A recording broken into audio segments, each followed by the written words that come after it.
It's happening. Yay! We're inside Shit Pancake's house that is fun right now, as you can see. And if you have no idea what the hell that means, you're not subscribed to Shit Pancake the cat, and you should fix that. So that's important. Also, hi, everybody. I'm here. Anna's here. We're both here. I'm so behind it. Earlier, I was like going to make the description, and then I couldn't find the list of all the links. Or then I did, but I only had up to like not enough of them, and I was like, you know what?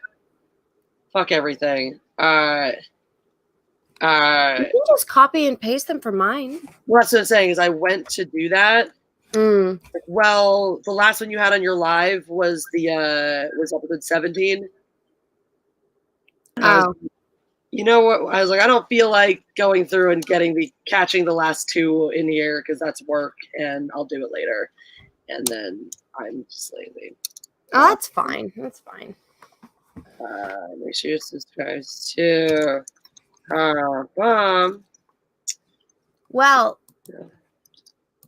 how'd you sleep? Because I didn't sleep very well. Clearly, you can tell by how out of it I am. Clearly, the answer is amazing, wonderful, 9 straight hours of gorgeous REM sleep and dreams. No. The two biggest problems I had this morning were, sorry, I can't apparently do two things at once right now. So let me just finish updating this description. Okay, you update the description. I'll talk. So everyone, I'm super fucking hungover because I was drinking last night because I got my cash grab flask. Woo! And I decided to take a note out of Jesse's book where I said, okay, if people super chat $10 or over, I'll take a shot. And I am a very small person, and so those add up very quickly. Yeah. And I basically, just crawled into bed after a very careful trip inside my house, making sure I did not trip. And it was an experience. So I woke up and I was like, I want to just kill the sun. And the sun should not exist, and noise should not exist. And where is the trash? Because I need to throw up. So obviously that explains why you cut your hand open, though. But first of all, you have learned the dangers. Everyone, people are always like, "Oh man, will you drink for super chats? You just get drunk and do live streams? That sounds amazing. It sounds so cool. How do I do that?" And the reality is like most things in the world, they're not always what they're cracked up to be, or they may seem all great in sunshine and roses, but there's the fine print, or in this case, the very bold, loud, angry print screaming inside your forehead the next day that says, yeah, there are downsides to things like Thirsty Thursday, as much as Jeff and I enjoy that show. I think at one point I had guests on that weren't Cecil, but I honestly don't remember. But we were talking about the last drunk stream that me and Cecil did, and he didn't remember that he and I were singing. Did you guys stream on Friday after we left? Yes. That's how we discovered that. Because we were trying to figure out how we got that drunk, because Cecil didn't even remember the stream. And then somebody in the chat, I think, said, oh, you guys were on Jesse and Jeff's show. And I was like, were we? And then I slowly remembered. I was like, oh my God, no. Dude, yes. That stream was amazing. I'm sad we weren't able to stick around and do that longer because that was fucking hysterical. But yeah, no, my story, my sleeplessness is much less exciting. It's all just because the amount of sleep I got was almost enough. It was only like an hour or two shy of being enough. But I get this thing where, if I wake up, if my alarm goes off and I'm, in the middle of a REM cycle, so usually you can always tell because it feels like I got jerked right out of a dream. Then whatchamacallit, I'm just broken for the day. I'm just totally fucked up for the day. So it's I got dragged out of the middle of, fuck, Jeff, wait, what was the, he's got my headphones in, which are very noise canceling, so he can't hear me. He's doing his labels, shipping labels for the book. I'm trying to remember what the second dream was now, though. Oh, the second dream was the good dream. The first dream that I woke up from that, like, was terrible was some woman was, like, trying to manipulate me, and so everyone thought we were these really good friends, but she was actually, like, psychologically abusing me and, like, threatening me into doing what she wanted. And so I was totally afraid of her and stuff. So I went to went to the bathroom for something because I was trying to escape her. I was trying to get away from her. And she maybe, like, I guess realized what I was trying to do and, like, showed up at the bathroom door. And she's like, everything's good, right? And I'm like, yeah, totally. And she's like, good, because if not, and she fucking pulls a gun on me. And, like, the fear was real. Like, in the dream, it was one of those very, very vivid ones. So in the moment, I'm sitting here like someone just pulled a gun on me, like having my organic reaction to that. And so I slammed the door on her as she's firing shots, thankfully missing me, dive into the bathtub to hide. And all of a sudden, the person who's talking to me is not this chick anymore. It's Jeff, who's threatening me with a gun and telling me it's fine. I'll just put it away. As long as you behave, everything's going to be fine and it'll be great. And I'm like, yeah, totally. I'm trying to play along. Everything's great. Everything's going to be fine. Yeah, just open the door. So I did, and he had put the gun away, and I just, like, broke down, like, in my dream, just broke down sobbing hysterically because I was so, like, freaked out by, like, Jeff had just threatened to kill me and like, this fear that I was feeling and all this stuff. And so I just woke up from that just, like, not good. And then my second dream, I was running away from all manner of supernatural terrors while also trying to, like, get work done. And that one actually ended well. It sucked because the alarm went off and, fucked up the silence. So that one was, the thing is though, that's the other thing I get, is I get these dreams that are, like, really long, really, that's what she said. really in depth, really, like, violent usually. That's also what she said. Where, like, I've fought wars, I've fought zombie apocalypse. I've run and hid. I've fought monsters, like, for hours all night long. So you wake up from a dream like that. And some of those are really fun. Some of those are like, yeah, I got to beat the crap out of some people and, like, take down a monster and, like, slay a dragon and shit. And it's great. But you wake up and do not feel rested from a dream like that. Yeah. I have been fucking running around the entire universe all night long. And yeah. Moving on to instructions, AK, I've never been, I've only had, like, one, and actually you guys will love this dream. The one lucid dream I really remember having was when I was younger, and I dreamed I was in my elementary school, and that I was going to the gym, but I couldn't get in because Emperor Palpatine was there and he was killing all the students like you do. And I was standing up to him and I was like, I won't listen to you. He was trying to, like, be our principal or something and, like, take over the school and all this shit. He's like, you must listen to me. And I was like, no, you're evil. And he was like, no, I'm not. And I was like, and you can't hurt me because this is a dream. And he was like, you take that back. And I was like, I won't. It's a dream.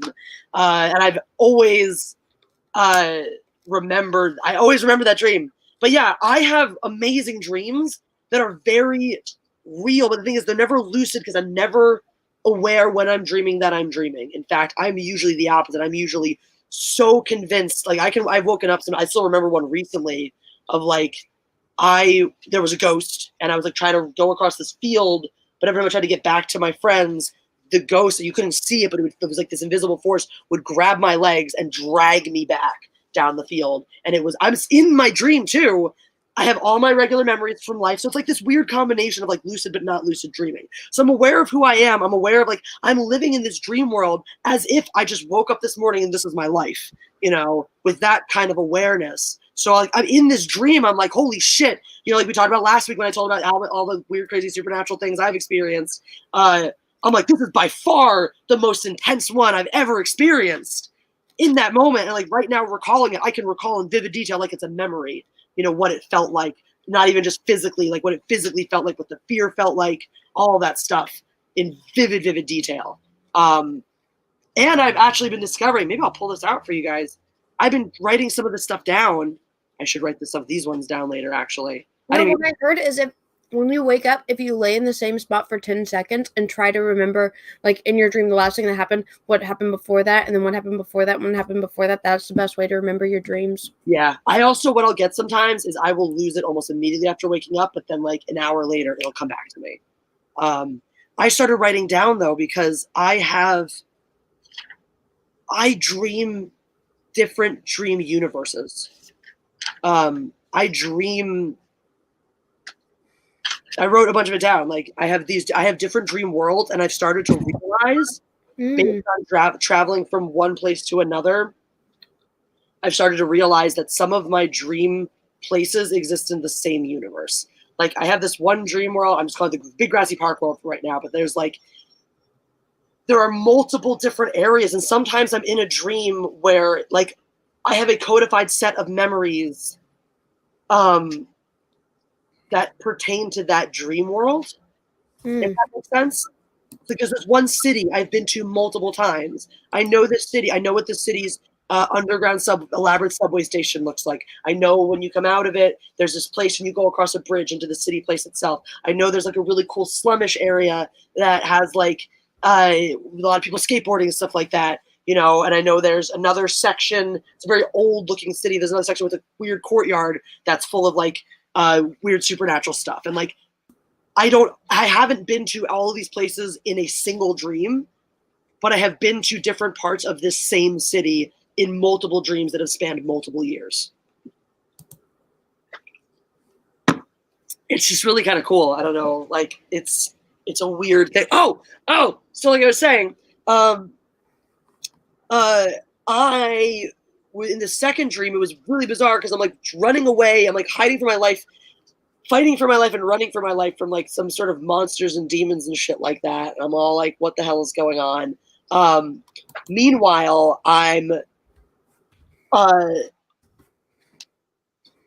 you and I are working on our screenplay that we started talking about last week on the show.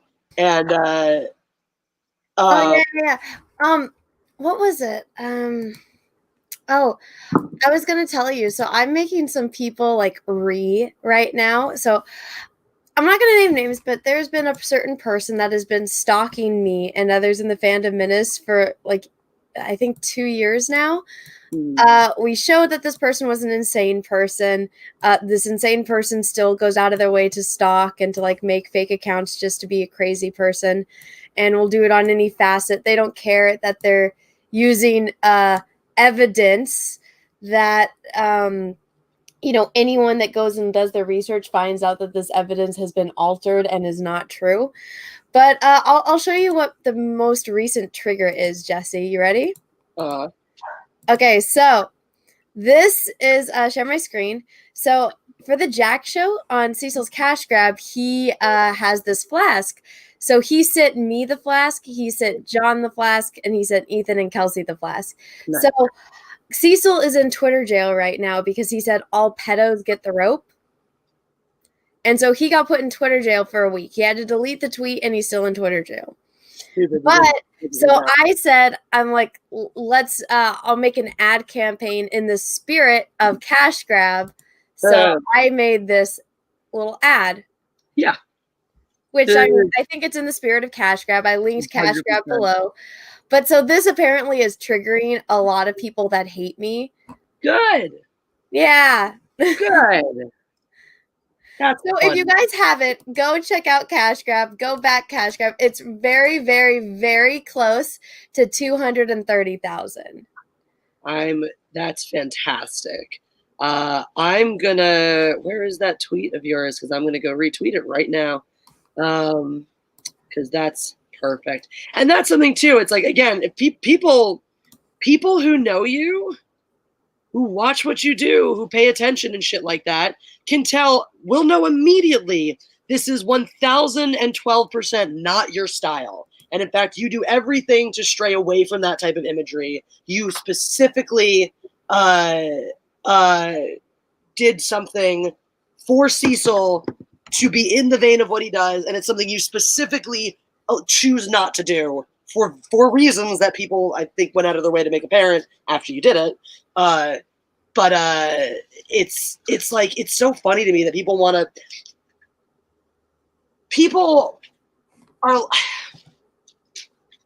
I think of the easiest way to say this. People are fucking retarded, and they will use anything they can to further their narrative, because it makes them feel better about their own sad, pathetic, nothing lives. Yep. That's what I wanted to say. No, and this person in particular is really pathetic, and is very lucky that she doesn't live in the U.S., because otherwise there'd be a fucking libel lawsuit on her ass. So. Seriously, I mean, like, what she's doing is libel. Like, it's illegal. You're not legally allowed to publish printed words that contain known lies about somebody. And like you said, there's the evidence is out there, and it's ample and whatnot to demonstrate clearly with incontrovertible evidence that all she is doing is spouting lies. And sorry, we don't stand for that shit. So. Yeah, no, it's one of those things where it's like, I don't understand how people have time to stalk other people, because it's like, I got so much fucking work to do. I don't even have time to sleep, really. And so when people just spend their entire life stalking others, it's like, don't you have work to do? Don't you have bills to pay? Like, what on earth? Aren't you a grown-up? I guess not.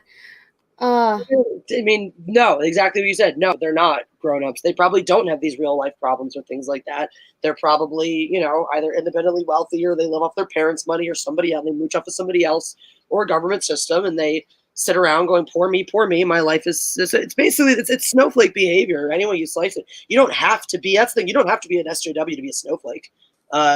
That's those two things are not locked together at all. Snowflake behavior is not tied to any ideology. It's just tied to a certain type of entitled, sensitive person with way too much free time and not enough substance.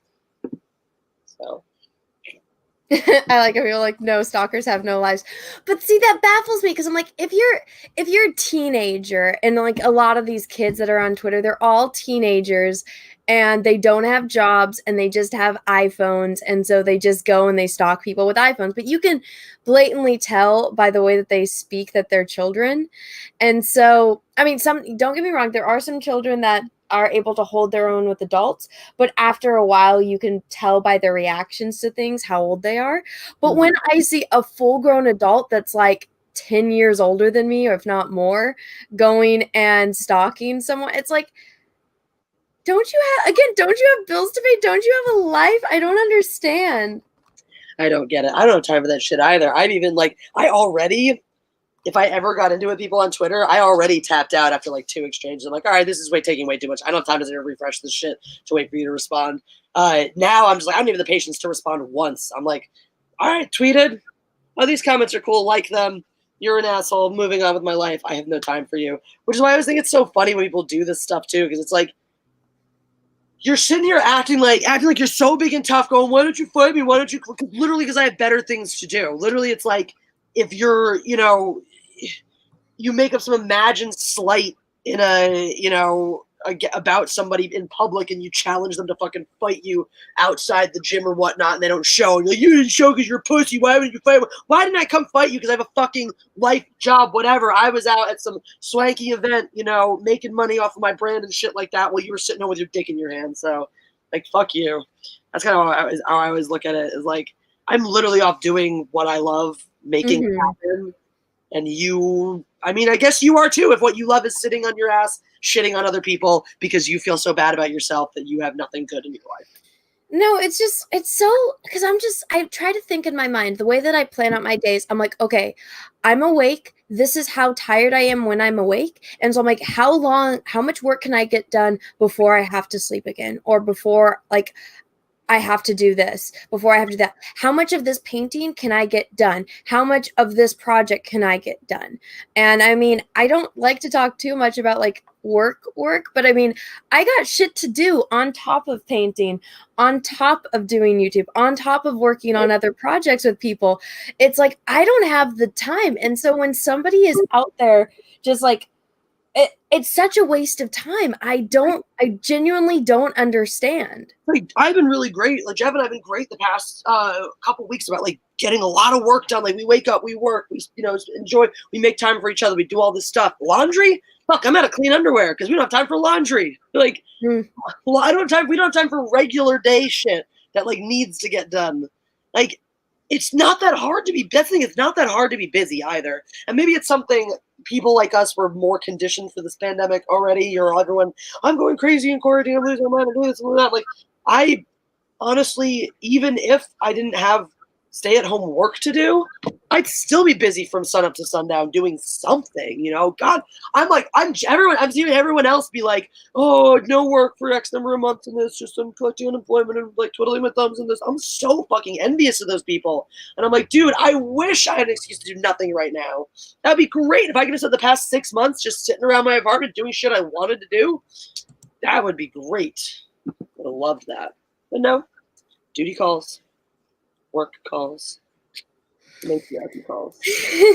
Well, no, like we on the last Matriarchy episode, which I realized I did not upload to the secondary channel. So let me go download that and then upload it. Oh, and I see I had uploaded the Jack show too. So I am so behind. I can't even remember to upload my freaking videos up to my second channel. But so get me started on the things I'm behind on. But so like me and Jesse, we came up on the last Matriarchy episode with doing all of this stuff. And I'm like, I didn't have time to do any of that this week because I was so freaking busy. Dude, I hear you. You are preaching to the choir. The nice thing is about our project is there's no timeline on it. So, oh my God, Jesse, did I tell you what happened on EFAP? No. Oh, I know. Yeah, how did that effing go, especially after the night you had on Friday? Oh, people were saying, oh, Anna, you don't talk. Anna, you don't talk. Like, why isn't Anna talking? And I'm like, because we had to get there at 11 a.m. I was hungover, and I was like, I am absolutely useless on live streams before 2 p.m. Like, unless I'm still awake and I've been going, like, sometimes I go on, like, the full Aussie show, and that's because I've been awake, and so it's, like, that would be, like, the equivalent of 1 a.m. for me, so I'm on their time schedule. But so, every time I've been on EFAP, I've been so tired, and I'm like, I need to, like, drink, like, or I just need to inject caffeine into my freaking arteries to be awake for this shit. And so I was just like really quiet, and I'm like, oh, I'm tired. I'm trying to stay awake. I'm trying to pay attention. Let me sip my caffeine, and when it kicks in, you guys will know, which everyone did.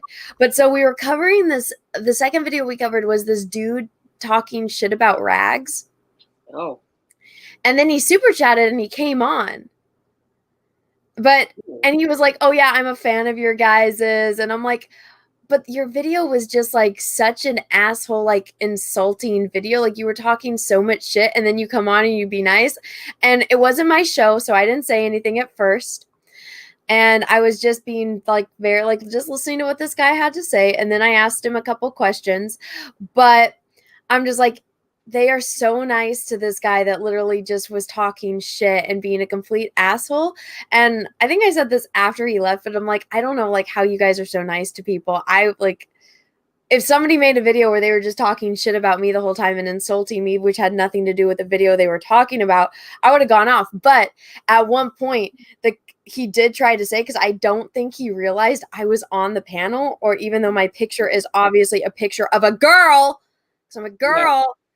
Yeah. So like just with my picture up here like this, like you would just assume, okay, yeah, there's a girl on the panel. Apparently not. Apparently that was too hard.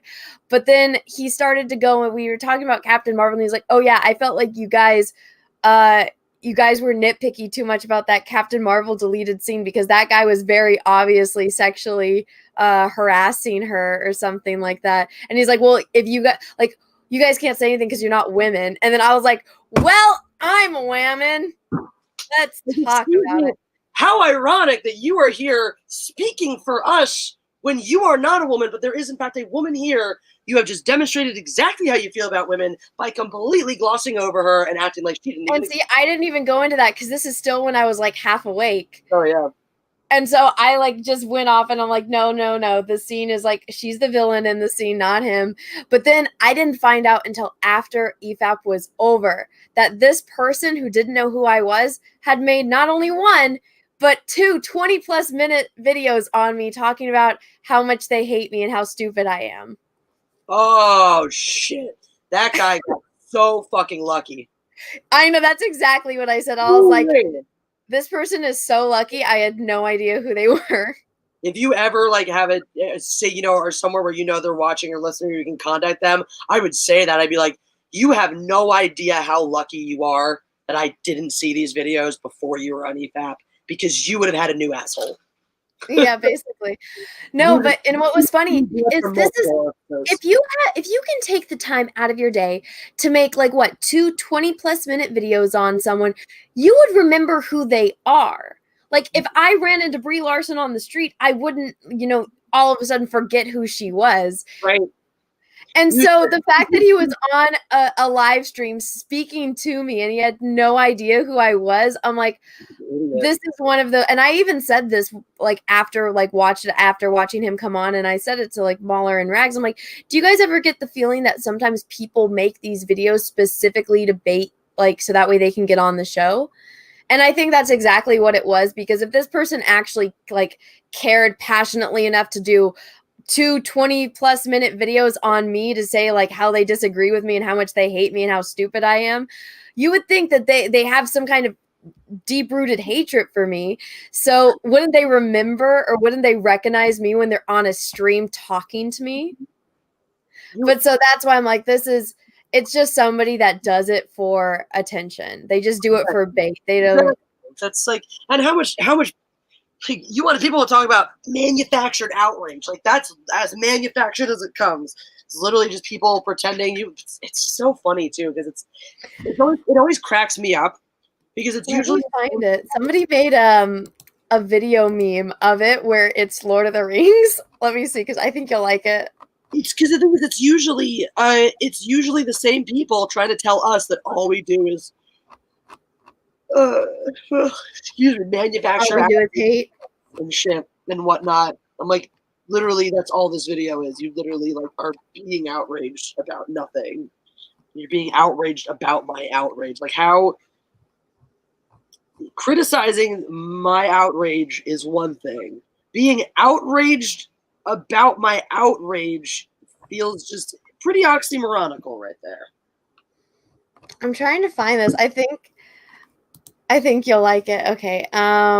Let me get this open on YouTube. And everybody, go check out this YouTube video and go give it a like, because it's very well done for like a EFAP meme video, and it was the first one it's not the first one I've been in, but it was like, I think it's the first Lord of the Rings one somebody has made, and it made me so happy. Okay, I'm gonna do the. Okay, I don't know if this will get us claimed or anything. I don't think so. Hopefully not. But so channel's it on? It is on. I dropped the link in the chat. This is on Television and Other Rantings. Okay, how big? Let's see what size there. Okay. It's a very small channel. This is somebody that makes like EFAP. Okay. I think EFAP memes. Okay. So this is what it's about. On EFAP 101, that person, known for a time as this person, attempted to defend the infamous deleted scene from Captain Marvel. I mean, like, I was looking at it at the perspective of, I would definitely not do this in real life, and if somebody did that to me in real life, I would be freaked out. If you're a woman and some man approaches you like that, you would.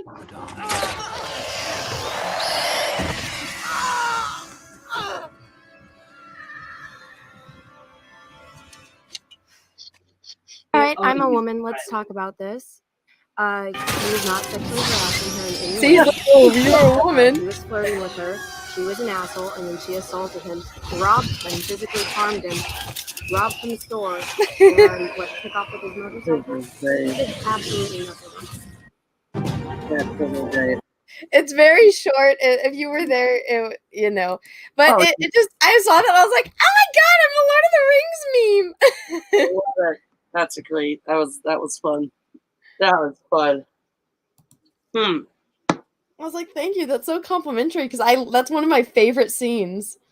All right, Lukov, don't feel bad. It took me. I think I actually asked Anna once what it stood for way back because I had no idea. So I remember when they were voting on the names. what were the other? What were the other? Oh fuck. Huh? I don't remember. That was like 2 years ago. Oh yeah, God, it was forever ago.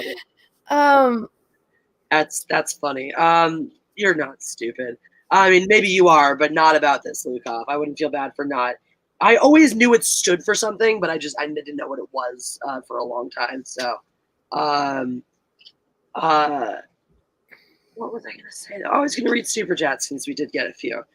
So thank you everyone who sent one in. The Hunky Chunky Funky Monkey started us off saying, forgot to ask if you wanted a lampshade, and so do you want it made from anyone in particular? So that was in relation to an exasperated tweet I made yesterday just about the world, about, instead of whining about blaming the world for not giving you what you want or whatever, why don't you just go out and make it for yourself? And Hunky Chunky Funky Monkey's response was that people seem to get upset when he goes out and tries to make human skin lampshades. So, of course, Hunky Chunky Funky Monkey. And I feel like I shouldn't say out loud who's on my list, but I'll send you a list and you can just pick whoever's most accessible from that list to make the lampshade out of. Anna, do you want a human skin lampshade? I'd rather not. I've never had desire for human skin. So why don't you keep that? Whoever has one, just keep that to yourself. That's fair. I mean, I can't say I've ever had a burning desire for human skin decorations, but I do like to support independent artists. Lampshades are cool. I would need to get a lamp for the shade, but I'll make it happen. And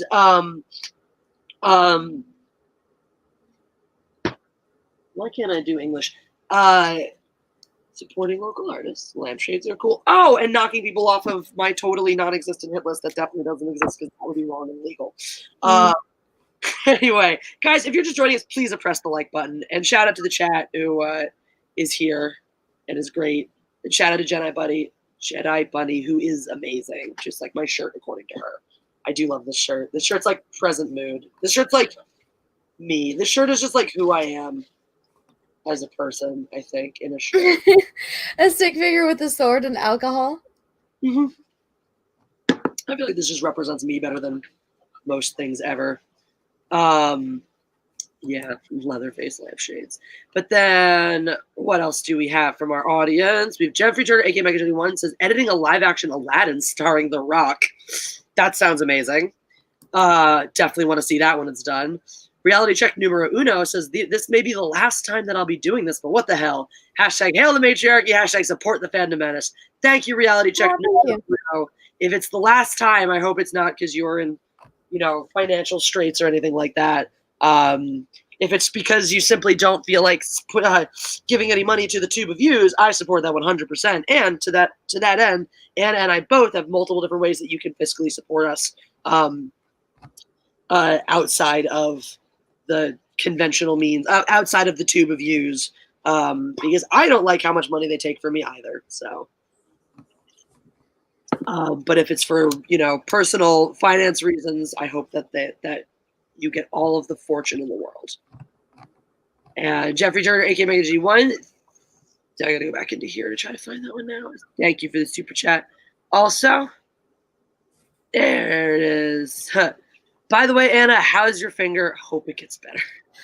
Well, it wasn't just one finger, it was both fingers. I was telling Jesse, so yesterday on my P.O. Box opening stream, I kind of sliced my fingers open with the box cutter. And so I didn't realize it at the time until I ran into the bathroom to go wash all the blood off. I actually chopped off a little teeny tiny chunk from my middle finger, and I have a very deep cut on my ring finger. I have liquid Band-Aid on it right now. It did finally stop bleeding yesterday. But so it's going good. I think I'm just gonna go run to the store and get some crazy glue for it, but You're crazy gluing your skin back together? That's what it was invented for. What? That's what crazy glue originally was invented for. Really? Yes. I never knew that.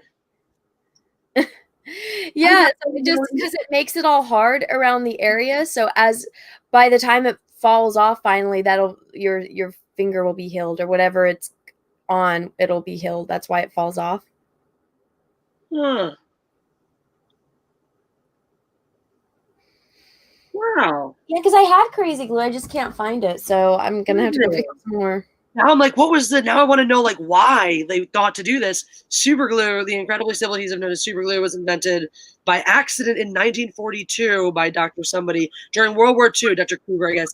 Coover was part of a team conducting research with chemicals known as cyanoacrylates in an effort to find a way to make a clear plastic that could be used for precision gunshots for soldiers. Interesting. Gun sights for soldiers. That's weird. That's what's super glue though. That's a little different. After they found that some of their failed attempts had other useful properties. So that's super glue. But it was done for gun sights. That's fascinating. Now I just want to know more about like how this the evolution of super glue. Yeah. Because now there's another one that says super glue was invented by accident twice. So here's the Harry Coover one about the plastic thing and whatnot. And then this other one for super glue apparently accidentally rediscovered super glue and tested it by spreading ethyl cyanide as well. Something while working on jet planes. Look into crazy glue. Well, yeah. Here was what I'm going to do. I'm going to look into on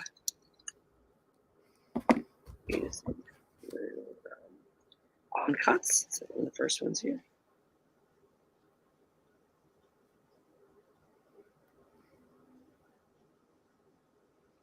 To do. Super glue on cuts. When and why to use it. Healthline. Crazy glue for your first aid kit. Super glue can be a viable option if used under the right circumstances. Blah, blah, blah. That's so crazy. One thing I'm seeing, though, is that if it's two different... Apparently, crazy glue is the brand people specifically recommend. That's obviously have to go deeper to find this out, but clearly crazy glue is the one they recommend because it's the one it's not a super glue you don't want to use. Based on my quick analysis, you want to be careful if the cut's very deep and use crazy glue instead over super glue, because I guess with super glue there's something that can make the infection worse. But yeah, I'm just really curious now about like how someone was like, yeah, this should be fun. It's awesome and great, and I'm glad I know this. I just got excited. Fun fact of the day, guys. Fact of the day. You can use crazy glue I'm going to start keeping a tube in my first aid kits, because I do have like an emergency suture kit and I know how to emergency suture if need be. But I hate needles. So I do too. Having crazy glue as an alternative in certain situations would be good. Would be good. Oh shit! I still never told you the exciting part of my dream. The part that I really wanted to share with you, because you and I, like I said, you and I were working on that screenplay, and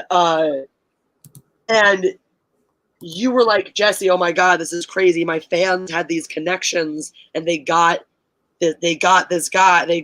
You're never gonna believe who they got to come in here to like for a workshopping session on our screenplay. It was fucking Harrison Ford, but like Han Solo aged Harrison Ford. Ooh. It was incredible. And he was just like, hey, and he was like super familiar with us and friendly and was like, yeah, and just gave us like feedback on our script. And it was really cool. And I was like, what the fuck is happening? Yeah. And then I had to run away because something was chasing me. And literally as I'm running away, I'm like, fuck, I wish I'd gotten more time to talk to Harrison Ford. It's fucking great. They're fucking dreams. Oh, God. It's good times. Also, if you're just joining us, make sure you press the like button. We have more people watching than we do have oppressions, and we do like to get that oppression up high. But yes. So Anna, the WandaVision trailer dropped a few days ago. Have you really? I didn't hear anything about it. Yeah. we were looking because Jeff was like, man, I should have made a reaction because we saw a couple ones on YouTube that had like over 100,000 watches and whatnot. And I was like, hold on a second, because we then looked at the channels that were actually dropping them. And it was like, no, these are these like multi-million subscriber channels that are getting like 100,000 views on their WandaVision reaction, trailer reaction. Nobody cares. Nobody cares. Which is funny because it actually looks pretty good. I didn't hear anything about it. They didn't advertise that at all. Nope, it just quietly dropped. And it looks weird. Jeff and I kind of felt the same way, but obviously we're not going to break it down or anything because you haven't seen it. I won't spoil anything. I know that's something that you don't like spoilers for. Oh, Mary Mayhem's in the chat. What's up? We got Jedi Bunny and Mary Mayhem right now. We really got the ladies the benefit, of course.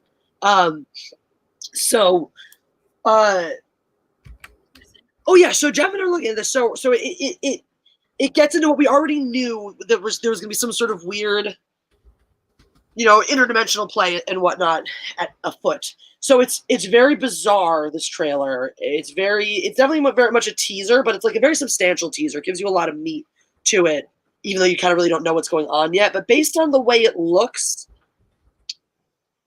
what they're going for is either going to like revitalize the MCU and bring, television streaming, bring something totally new to television streaming, or it's going to miss the mark completely and just be utter steaming garbage.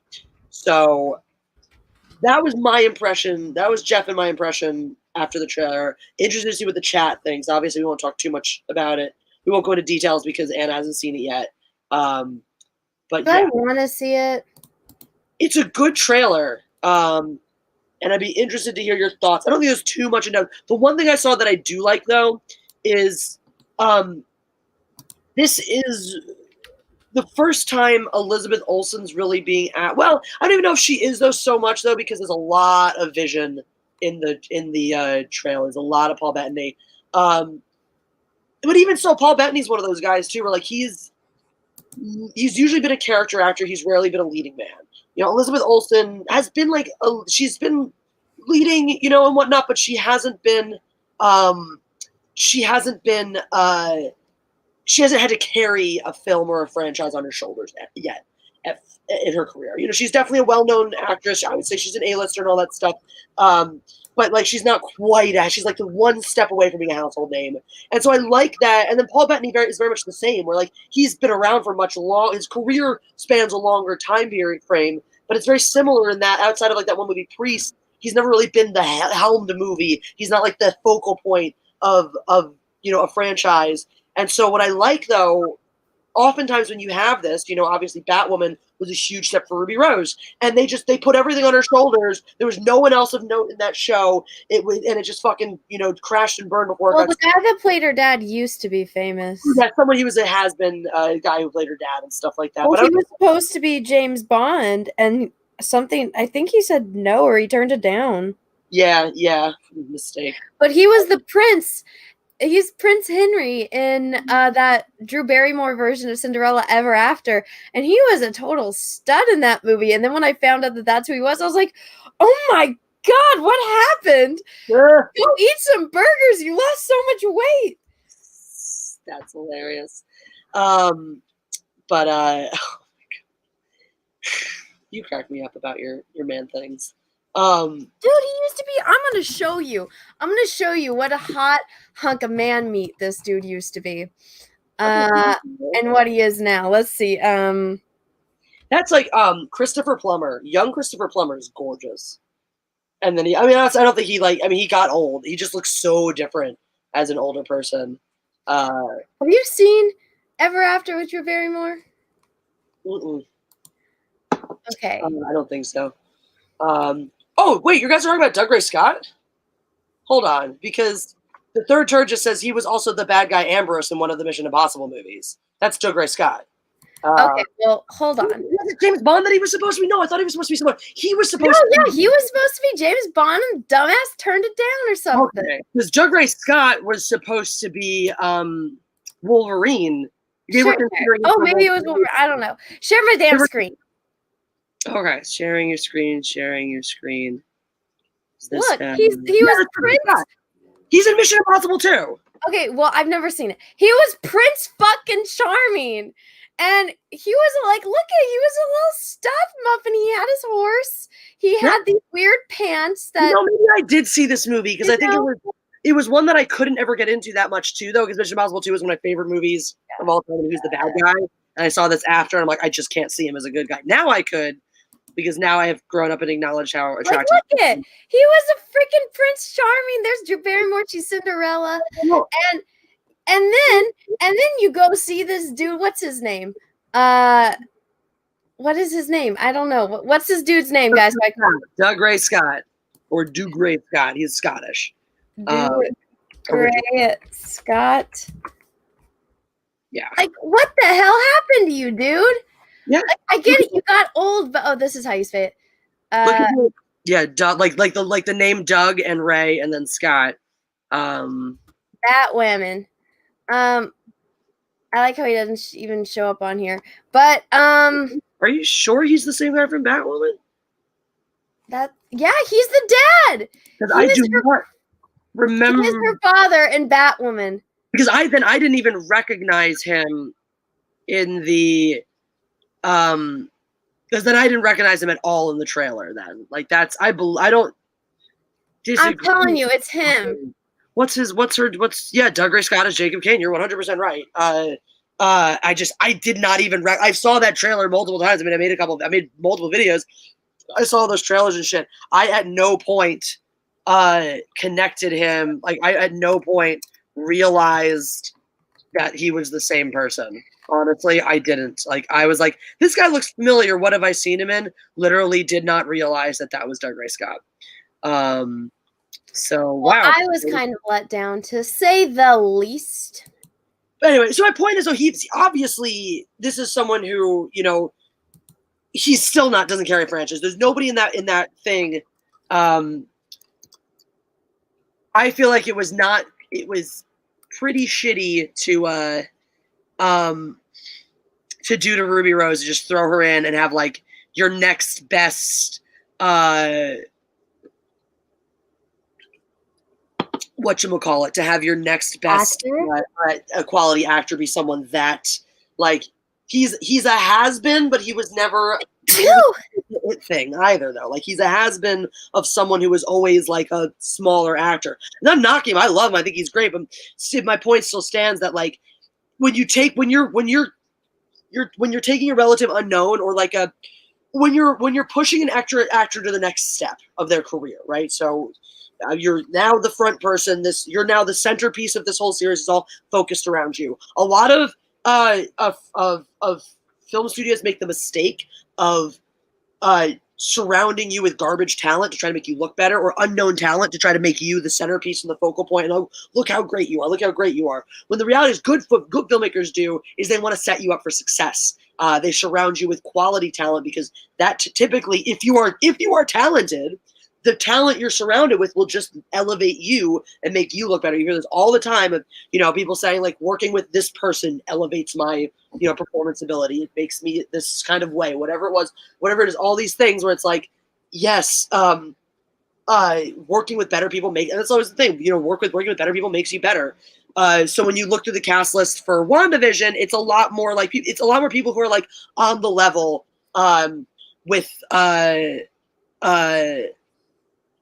these, trying to off the top of my head too. I'm also looking. Benedict Cumberbatch is credited in it as well, which I think is probably pretty obvious given the whole interdimensional shit they're doing. And okay, Vision's alive. There's got to be some fuckery going on here. So, yeah, because that was one of the things that pissed me off. I'm like, they're all like crying and about Tony dying. I'm like, did everyone forget that nobody made any attempt to save Vision? Right? Like that just kind of, I mean, well, they did it first and then it was kind of all over at that point. But yeah, I was like, I mean, it's funny too, because it's, well, I guess they do. It is kind of funny how they finished Endgame with like this big funeral for Tony and just glossed over everyone else who may or may not have died. Yeah. In their process. We had these couple of super chats, and then we'll Move right along. Obi-Wan says, "Because the ladies in this stream rock live and in chat." Oh, thank you, Obi-Wan. You're such a sweetheart. We love you. You're Thank you. a great person and a great human being in real life and in the chat as well. We still need to find out if you two are related. Remember? What? He's the one who may have has some Portuguese family, and one of them has like one of the parts of his family is the same last name. So, Oh yeah. Yeah. So we should investigate that. That'd be hilarious if you guys are like distant cousins. Well, I mean, if he's done Ancestry.com, we would have popped up, wouldn't we? Theoretically, I guess. I've never done one of those, so I don't know. You haven't done one of those? I haven't done. I know because I heard I don't care. First of all, second of all, I especially since all the stuff came out about the ones like 23andMe selling your information and whatnot. Definitely don't want to. Okay, no, here's the thing about that. So they have right in the beginning when you're opting in to create your account, at least this is how Ancestry works. It says, "Are we allowed to use your DNA for other scientific purposes?" And if you actually like read the fine print, it's like basically, "Are we allowed to share our findings with other scientific?" And so you can click no. Like instead of like I did that. I've said no every single time. I'm like, "No, my DNA is only allowed to be used for this, for this purpose, for me doing Ancestry DNA." I just don't feel comfortable giving someone else my DNA. It feels like my social security number. I'm like, no, thank you. Well, it's just your spit. I don't know how much they can do with it. You can do a lot with someone's genetic. It has your entire genetic sequence in it. You can do a lot with someone's DNA. Well, if someone they're gonna find out I'm an alien. What? They're gonna find out I'm an alien, Jesse. They might, or they could frame you for murder. Oh. You think of that one? What if you've checked all the right boxes and then the lab technician fucking just killed their wife in a crime of passion because they caught her cheating and whatnot, and they're like, I don't want to go down for this. So they just happen to have your sample that you just sent in, and they go, well, fuck you, Anna, person. You killed this. You killed my wife now. Yeah, but I mean, there's no way I wouldn't have an alibi. Yeah, but I don't want to go through that shit. I don't want to deal with the police knocking on my door and being like, oh no, I killed, like, you think I killed someone and have to, like, prove my, like, it's a whole fucking ordeal. That's my personal paranoia and shit. Everyone's got their own. That's one of mine. Oh, no, I'm over here, like, take my DNA, tell me what my sequences says. And it said exactly what I thought it was going to say. But Peaches did it for the Munchkin. And guess what, Jesse? Hers updated, and we have no idea where this came from. She is 1% European Jew. And I'm like, your father is Portuguese and your mother, it's definitely from her mom's side because her mom is like a mix of everything. Like she's got like Chinese, she's Peruvian. It's like all over the place. That's funny. Mine's pretty. There could be some surprises in mine, I guess. But the thing is, like, my family lineage has been pretty clear-ish. Like we know a lot of it. Like my aunt, my grandma, my mom's side, like she knows all her lineage from Poland. She's actually descended from both sides of her family. She's descended from, on one side, the last king of Poland, and on her dad's side, and that's actually like her maiden name is that last name, that family name.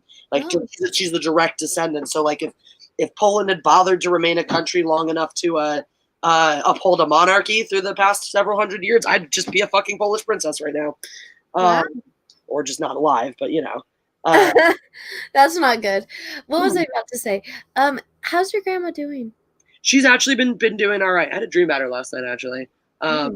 In my many crazy vivid dreams, there was one point where I was standing in their house and we were getting ready to leave, and she got up to say goodbye and like sprung up all like spry and stuff. No, she's been stable. You know, we're still in that pretty much the same place of like, she has this congenital heart failure at some point, whether it's this year or next year or, you know, God willing, 5 years from now, it's going to kick in again. And when that happens, you know, they've already gone through the hospice and they're not going back into the hospital, back into surgery, back into anything like that. We just don't, you know, at that time when it happened, the doctors thought this was it and there was going to be no bounce back this time at all. And there has been, which has been great. You know, she's been able to be home, to be able to walk around. she has a friend come over. She's a Jehovah's Witness. She's a friend come over from her Kingdom Hall to Zoom, because she's doesn't know how to use any of this technology or stuff, but she sets up like Zoom church meetings for her. So she has her meetings for worship and stuff like that. And oh my God, my aunt, I was talking to my aunt the other day, and she was like, yeah, she's up and she's trying to walk around and stuff. She hates being cooped up in the house, even though, she doesn't think about like us having to chase after her and all these things. She just likes being free and independent. So I'm running around the house because she's missing. I go up to her room. She's not there. Downstairs, she's not there. I ask Eddie, it's her brother. So two of her kids live in the house with her. Where have you seen, Tony? Have you seen her? No. I'm running outside in the backyard all over the place. And I go on I walk down the street. She's halfway up the block. It's a steep hill where they live, and she's halfway up the block. She's decided to go for a walk without telling anyone. My aunt's, meanwhile, is having a heart attack. She's like, what the hell? Like, you can't just wander off into the neighborhood. What happens if you get tired? You don't have a phone. You don't have a way of contact. Like, you're just going to turn the corner and then get tired, sit down, and no one's going to find you. Oh God, they're a hoot. They're such a fun family. But yeah, so it's been really nice to be like, see a little bit of that. Like she was very just like mentally checked out early on. And so it's been really like great to see her like a little bit of that vivaciousness, a little bit of that fight come back. So how old is she? She's 92 or 3. Oh my goodness. Yeah. So, and she's still walking and talking, all that stuff. She's still like, there's some things like my dad talked about how like when people get older, your prefrontal cortex degrades and you lose. Oh my God, Anna, I'm so excited for when we're friends for when we're like 80 and your prefrontal cortex starts to go and you get less censored than you are now. Oh my God. Can you imagine the two of us as old people who can't censor ourselves? We're just going to sit around being like, hey, fuck you. Hey, why do you smell? Hey, your hair. You know what, though? I was talking about this with Cecil the other night because I'm like, I'm getting kind of like, all of my friends are like Ethan, John, Cecil, Kelsey, they're all significantly older than me. And then like, I don't know, like I'm always the youngest out of all of my friends. And I'm like, but with the way that I eat with my lifestyle, you would think I'm like going to die in like 5 years, right? But I'm like, what if I have this terrible curse and I'm the one that outlives everyone? Because that's like everyone I love is like already starting to die. And so I'm like, what if I'm just cursed to walk this earth and watch all of my friends die and I have to be the one that survives? You don't have to worry about that with me because both of my grandmas are in their 90s. The women in my family on both sides have great genes for longevity. So you and I will be crotchety old ladies together. It is written. I'm excited. I think that'll be fun. You and I on a porch somewhere just bitching about the world. It'll be great. We'll have like annoying grandkids. Be like, kids these days have no respect. That's not. It was because what was it? It was either a book or a movie, but somebody in the book or the movie, they had immortality, but they aged.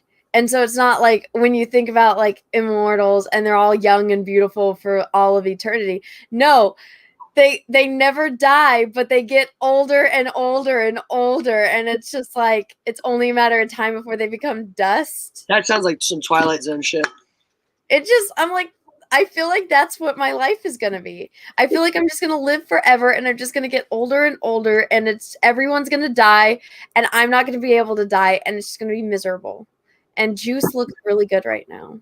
Oh, Russell Hall. Greetings, would either of you lovely ladies care for a drink? Several, perhaps. Oh, no, not. He was the one that got me drunk last night. Excellent, Russell. Well, I am not drinking at the moment. I gotta go to run an errand after the stream, so I can't afford to be. I do not drink and drive. But if you want to pop in tomorrow night, Thirsty Thursday, 8:30 Pacific, over on right here on this very channel, Jeff and I are always playing the Mindless Entertainment drinking game and stuff. So you can always switch between us and the Jack Show. And just drop us a super chat here and there to get us fucked up. And then, there you go. That's always an option. I highly advocate for that, because then it's just dual screens of entertainment for hours. It's brilliant. Adam Wofford says also he was originally supposed to play Wolverine. That was something I'd said when we brought up to Gray Scott. Is that something Jeff had told me like originally? that he was originally going to be Wolverine, and I don't remember what this deal was for. I didn't know he said no.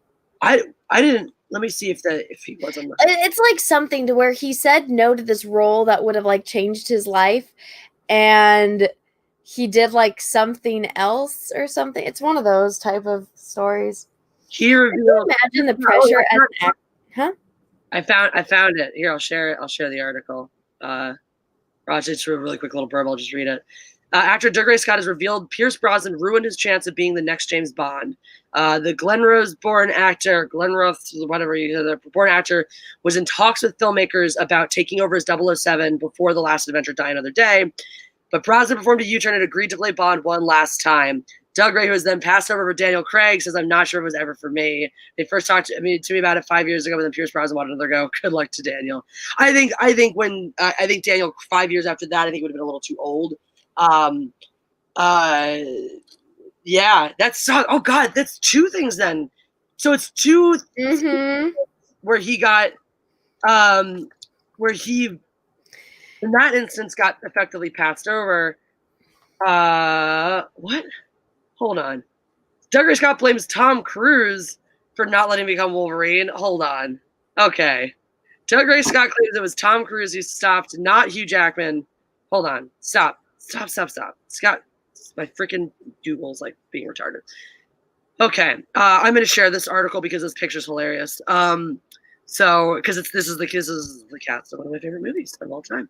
I unabashedly love Mission Impossible 2 more than most things. And that it's one of my top favorite movies ever, and I'm not ashamed. This picture is excellent though. Just Ving Rhames looking very confused, Tom Cruise looking like Tom Cruise, Nia Hall being equally skeeved. What's her actress name? Tandy Newton being equally skeeved out, as the character's name is Nia Hall, equally skeeved out by whatever she's saying. As like they're all looking over here. Ving Rhames and Tandy Newton are very concerned about what they're seeing over there, or I guess over there if you're watching me. Dougray Scott looks mildly amused by it, and Tom Cruise is just all eyes on the camera. Go figure. Anyway, says Scottish actor Dougray Scott, not Hugh Jackman, was all set to play Wolverine in X-Men movies, beginning with Bryan Singer's first foray back in 2000. Though Russell Crowe was Singer's first choice, interesting, Crowe turned down the role, suggesting the then unknown Jackman instead. And because Jackman was an unknown quantity, Singer offered the role to Scott, who took it. But in the end, due to delays in filming on Mission Impossible 2, had to pull out. Now Scott's saying that Tom Cruise wouldn't allow him to take the role. Scott said Tom didn't choose him when we do it. We were doing Mission Impossible, and he was like, "You have to stay and finish the film." And I said, "I will, but I'll go do that as well." For whatever reason, he said I couldn't. That makes sense to me. That makes a lot. Based given what I know about Tom Cruise, that makes a lot of sense. That sucks though, because it was like, I know, that would have changed his fucking life. 2 different times he gets somehow pushed out of this great leading role that would have like totally solidified him as made him a superstar basically. Wow. And instead we got, honestly, like, I love Dougray Scott and I love what I've seen him do, but like I didn't realize that was one of the things that made Hugh Jackman, because obviously the world is a richer place with Hugh Jackman's legacy in it. Dex Luther, thank you for the super chat. Says, by sharing your DNA info, you make your and other people's tests more accurate because they do more tests. As they do more tests, they can compare the DNA from more people. That is very true. Yeah, that's why they update it every now and again. However, Obi-Wan's response is you forfeit all rights to your DNA when you get your DNA analyzed by these companies. They copyright your DNA. No thanks. I own me. Thanks. Okay, that doesn't sound legal at all. And I feel like if somebody had enough money to take that to court and it went all the way to the Supreme Court, I'm pretty sure that they would lose. Because could you imagine if everyone that did Ancestry and everyone that did 23andMe found out that they copyright your DNA and that they own it and they're using it? I'm pretty sure everyone would kind of back up everyone else with going against the company. Yeah, I'm assuming though, I'm guessing there's a whole section in their terms and conditions of the Ancestry.com, specifically ownership of your content. Oh,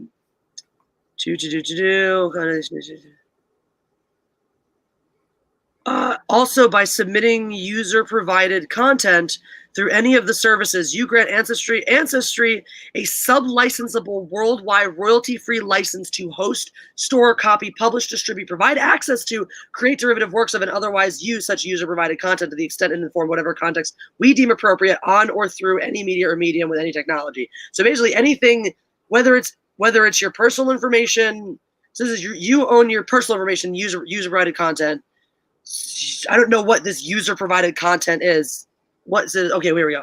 You grant the right to collect. Excuse me, sir. You grant us the right to collect, host, transfer, process, analyze, communicate, and store your personal information, including your genetic information. So yes, they do. So each of these services is protected by copyright collective. So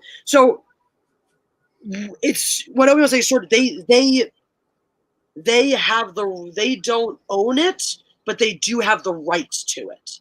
So, yeah, so like they can't deny you your ownership and your right to it, but they do have the right to your genetic material. They right here in that clause. I mean, I share it if you guys want to see, but it's right in their user conditions. That's pretty unilateral.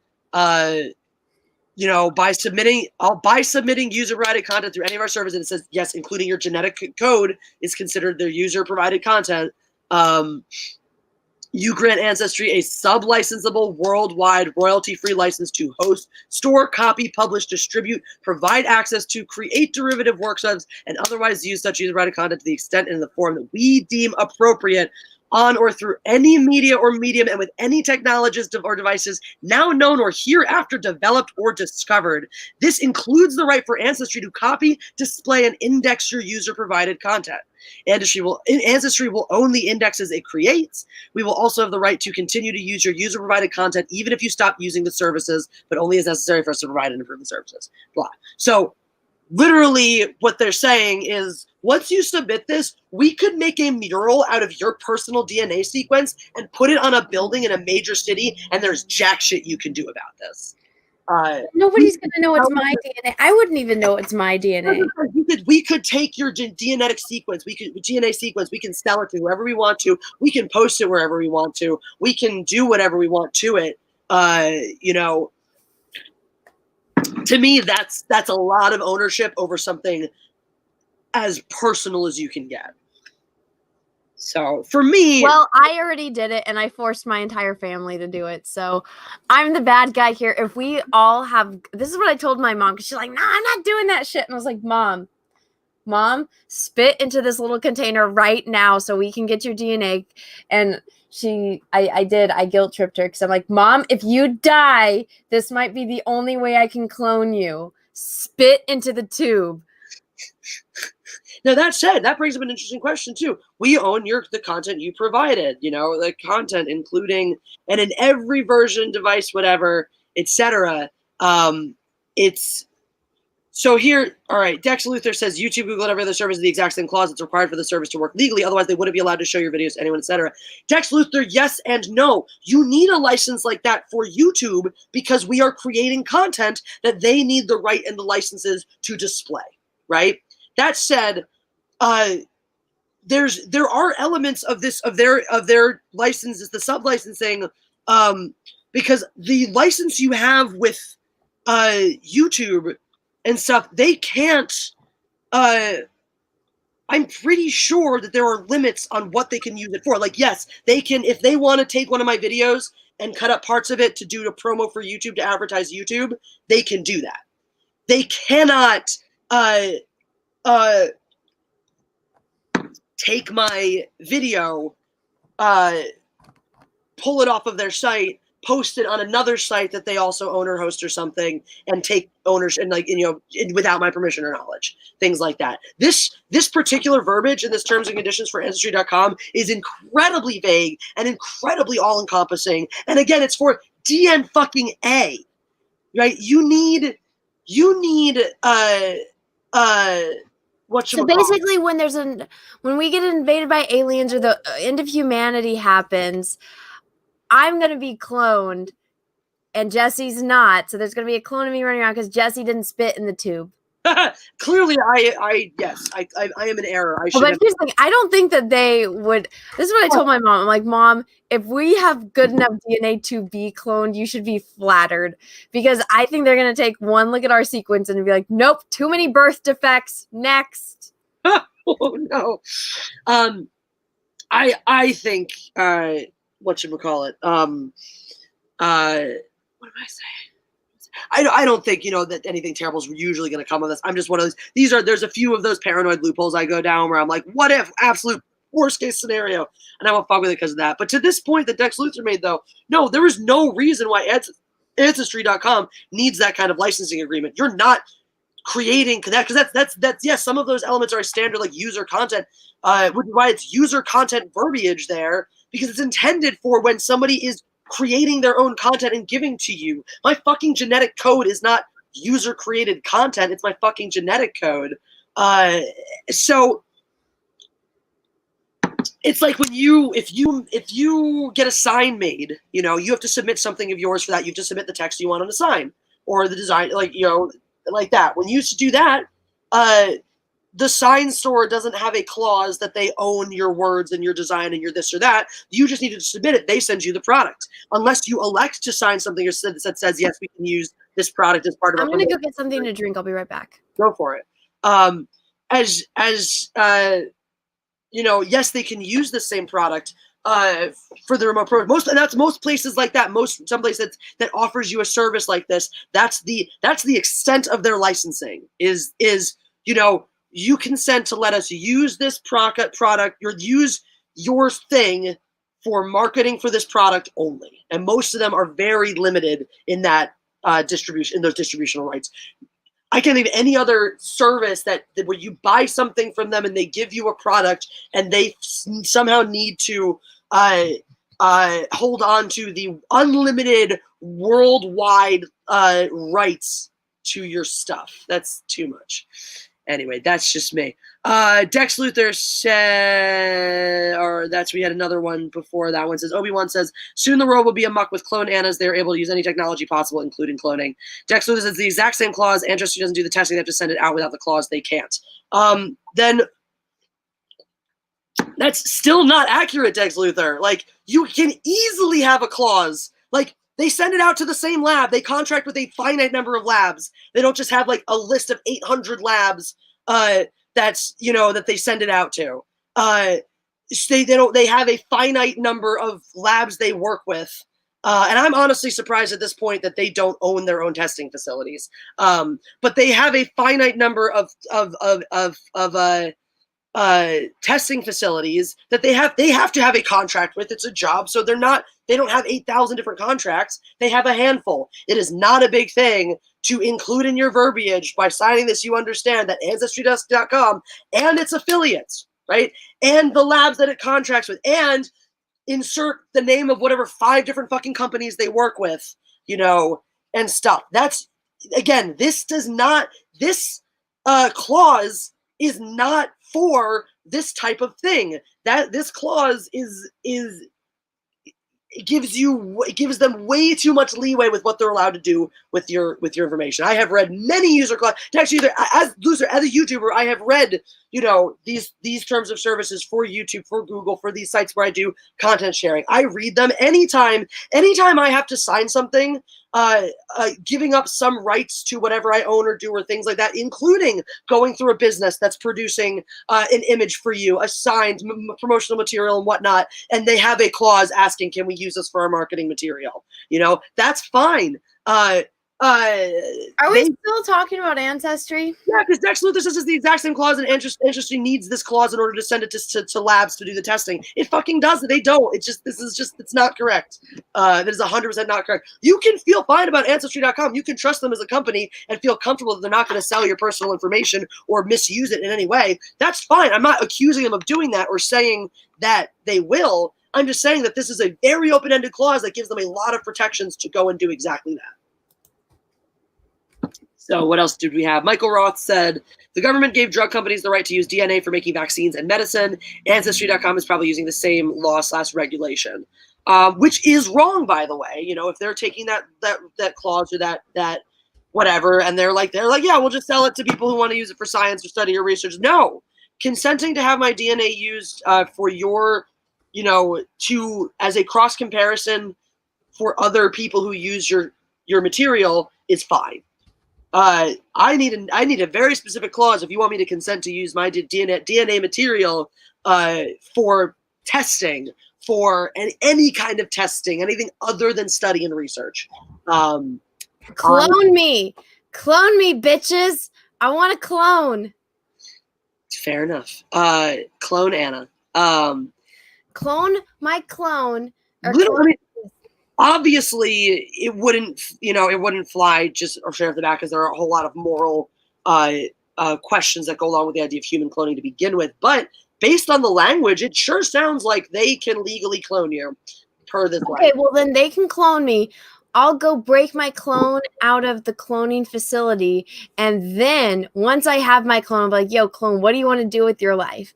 And then the clone will tell me whatever they want to do. I'm assuming because it's me, it has the same, well, it'll be kind of different because it's not raised the same, but I think it might start out the same. But I'll just go like, yo, clone, I wanted to be an astronaut when I was a kid. You know what? If you want to be an astronaut, you be a fucking astronaut. I will help you. Let's do this. And I'll help the clone do whatever it wants to do.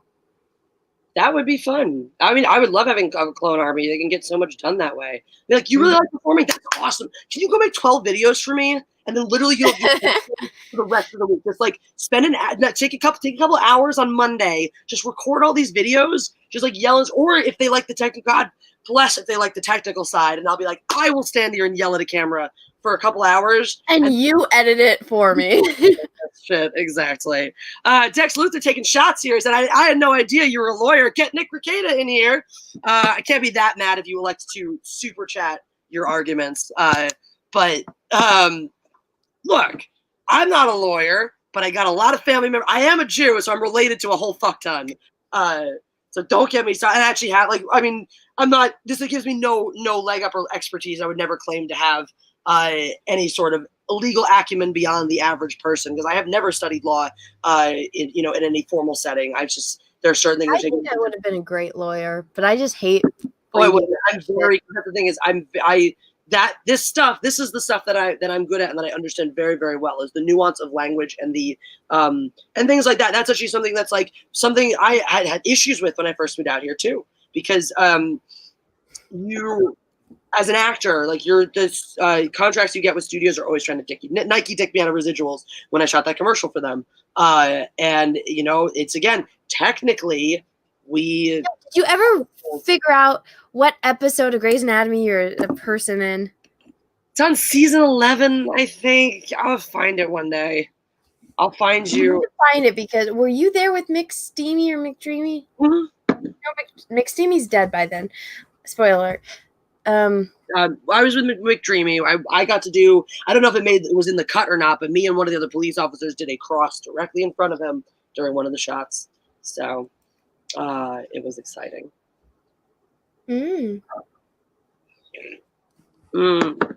Oh my God, Russell. See, now we're getting to the ethics of cloning. I mean, it's like, I know. Could you imagine if I was cloned, but my clone liked everything that I didn't like? Like, they liked vegetables and water and shit. That'd be so weird. Then your clone would live forever, and you would. Wouldn't it be hilarious though if that happened, and then like they died of some health-related cause, like young? Oh yeah. And I'm over here living forever, and I'm just like, oh look, I just ate my body weight in Reese's. See, that's why though. Like, I do try to. I have a less discerning palate, so I have the luxury of not hating everything that's healthy, and do try to like eat healthily, lower processed foods, things like that, all that good stuff and whatnot. But there's a limit for me, and you look at shit, it's like you can do everything right and get hit by a car. You can do everything right and still get cancer. You can do everything right and still get heart disease. You can never do everything right, so. There's got to be a balance. For me, if it's like you, in order to lead a healthy life, you need to cut yourself off from literally everything fun and delicious, then what the fuck is the point? I could still do that and die anyway. Why be miserable? Why not just enjoy life and like worry about the stuff that actually matters, There we go. But speaking of people that really should be cloned, Henry Cavill's new movie came out.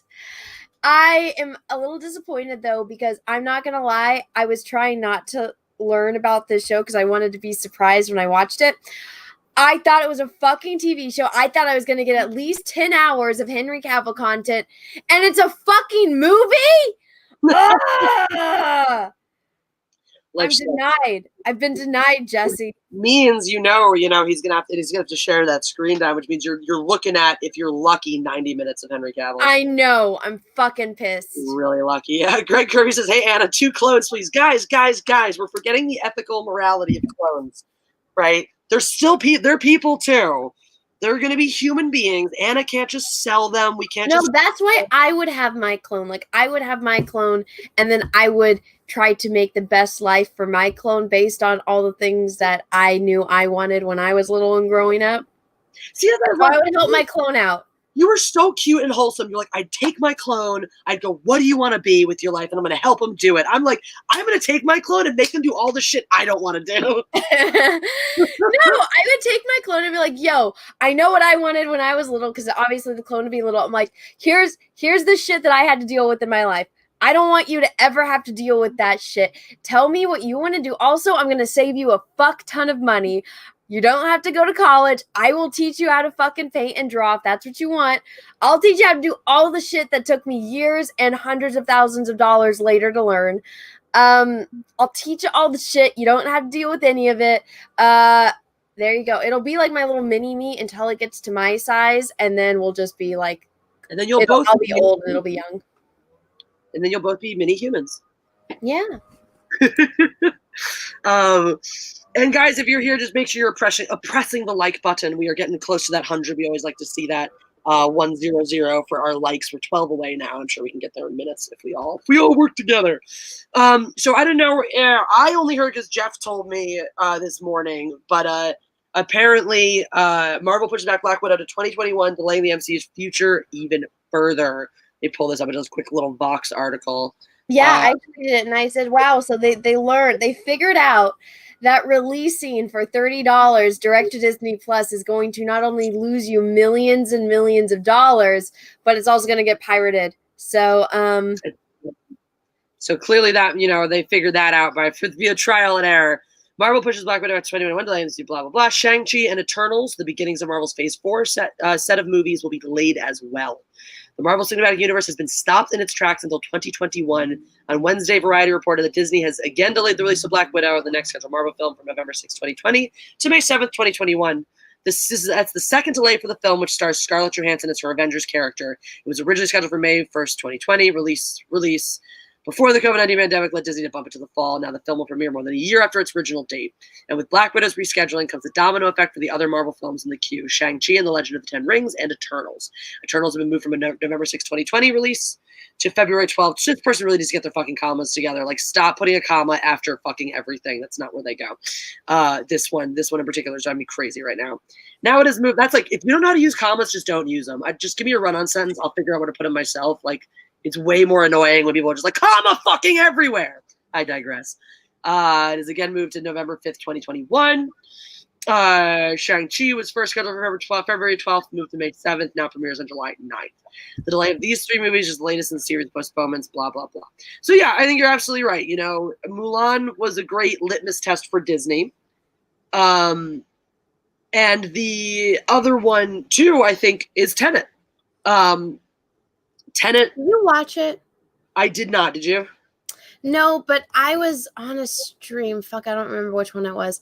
And they were talking about it, and they were talking about the concept of it, and they said that it's like a concept-based movie, and it doesn't focus as much on the characters. And everyone said that the sound mixing was way off. Like, that was everyone's big complaint. They're like, you don't think about it when it's done well, but when it's done bad, it's terrible. Like, I guess they're talking and like cars are driving past, and it like just drowns out the dialogue, so you can't even hear it in certain theaters. It's funny. That's something that Jeff and I were talking about Christopher Nolan, and one that we really don't like about him is that he does this thing. Where he like thinks somehow it's like his little style, that it's somehow cool and edgy to like not mix his sound well so that you can't hear what people are saying because of other noise, or the low levels are too low, or it's not clear, whatever it is. Like, even in the dark, starting in the Dark Knight, that was an issue with like, what did they say? What did they say? You know, it's been an issue in a lot of his movies. But yeah, so yeah, that's one of the things. Like, Tenet has been actually performing really well internationally. It's apparently like it's on par. Well, there's nothing else to see. Of course, everyone's gonna go see it. That said, it's not really, but it's on track for what they expected for it internationally, let's say. And even they're pointing out, you know, even though it didn't have this huge release, even if it had a huge box office in China, it's on par to do about what Inception did in China. And plus, and that's even, they're saying, even more impressive considering this film of their film with the 800 or something, one that's huge and blowing up, you know, to still come in, have a strong box office showing there is pretty decent for it. But then the problem is with this limited theatrical release here, and that's I think a movie like that, and this was, you would have enjoyed maybe our stream last night, because pretty much the entire stream was about how the entire stream was about how Christopher Nolan is an overrated director, and who else falls in that category of these overhyped directors. So we're very much in the camp of he's very overhyped, and I think he thinks that. I think with this movie, it was like this slam dunk, must go see. Basically, I think it's one of the things that it's suffered from has been marketing it as something that it isn't. Because one of the consistent complaints I've heard is that it was, and Shishman makes a great point. Inception was high on concept, low on character, hard to empathize. Agree. The best characters in that movie were Tom Hardy, Asian dude. I thought Tom Hardy and Joseph Gordon-Levitt in Inception, because of their relationship. Like they're like bromance. It was so fun. They're little like antagonistic. The only character I actually like was afraid for, that I cared about, was the old Asian dude that hired them. Yeah, and like he's just like, we need to do this. And then like the guy that they were trying to incept his mind, I did start to feel bad for him, because I'm like, oh, that sucks that his dad. He just wanted the approval of his father and stuff like that. Yeah, so it's like the two people that were like going against each other. Those were the ones that I cared. Like Leo, I was like, bro, you know your wife isn't real. Your wife is freaking crazy. You guys lived in this dream world. Also, how did your bodies survive while you guys were stuck in this other level of dream world for so long? Also, how come your kids haven't aged? Yeah. But I think somebody showed something else. So I saw this thing to like explain the ending of Inception. It's like the little top that he would put. That was his wife's thing, and so his is that he wears his wedding, like in reality he doesn't have a wedding ring on, but when he's in a dream world he has his wedding ring on. Let me see if I can find it. In the meantime, I'll read this from the Leviathan. It says, screw ethics, I take one too. Who cares about ethics when they can have an Anna clone? So clearly, Anna, if you did not care about ethics, you have a market in cloning yourself. And but it's not going to be me, guys. Like, you're going to have to raise me from a baby. True. You'll have to. That's creepy. Then that gets into that like fucking Twilight creepiness of like, yeah, I'm gonna raise up this baby knowing that it's gonna turn into this woman I'm gonna fall in love with. Like, ethical dilemmas here. Takari Garment says, "Dear God, Empress Jessie, the badass and ambitious Anna the artistic." I love these like wonderful titles we get. These are so fun. Thank you for not hurting fans because of their beliefs. You both are rockin'. Love, a fan. Well, of course not, Takari Garma. I mean, even last night, I had some people getting really riled up when we were talking about Christopher Nolan being overrated and James Cameron being overrated, and of course Michael Bay being overrated. Oh my God. Okay, share my screen. Okay, so this is what I saw. I figured out the ending of Inception. So you know how everyone thinks the top is his totem, but in the beginning he mentions that's actually Mal's. When you see if it's not his totem, then it's not going to properly work for him. Cobb's totem is his wedding ring. Whenever he's dreaming, he has a wedding ring on because, as he says, in his dreams, they're still together. In reality, he's not wearing a ring. During the last scene of the movie, he's not wearing a ring. Bam, it's reality. Nice. I like that. That's cool. That to me is clever, right? But that's one of those things. That's what we talked about with Nolan. Is he does those things. He is the best with the gimmicks. He's the best. He does the best job at them. You know, like the Inception sound is a fucking part of our world now. That little, I mean, the little gimmick of the totem and whatnot has really stuck with people, and he clearly planted a nice little, Easter egg in there for people that I never knew until now. So it's awesome.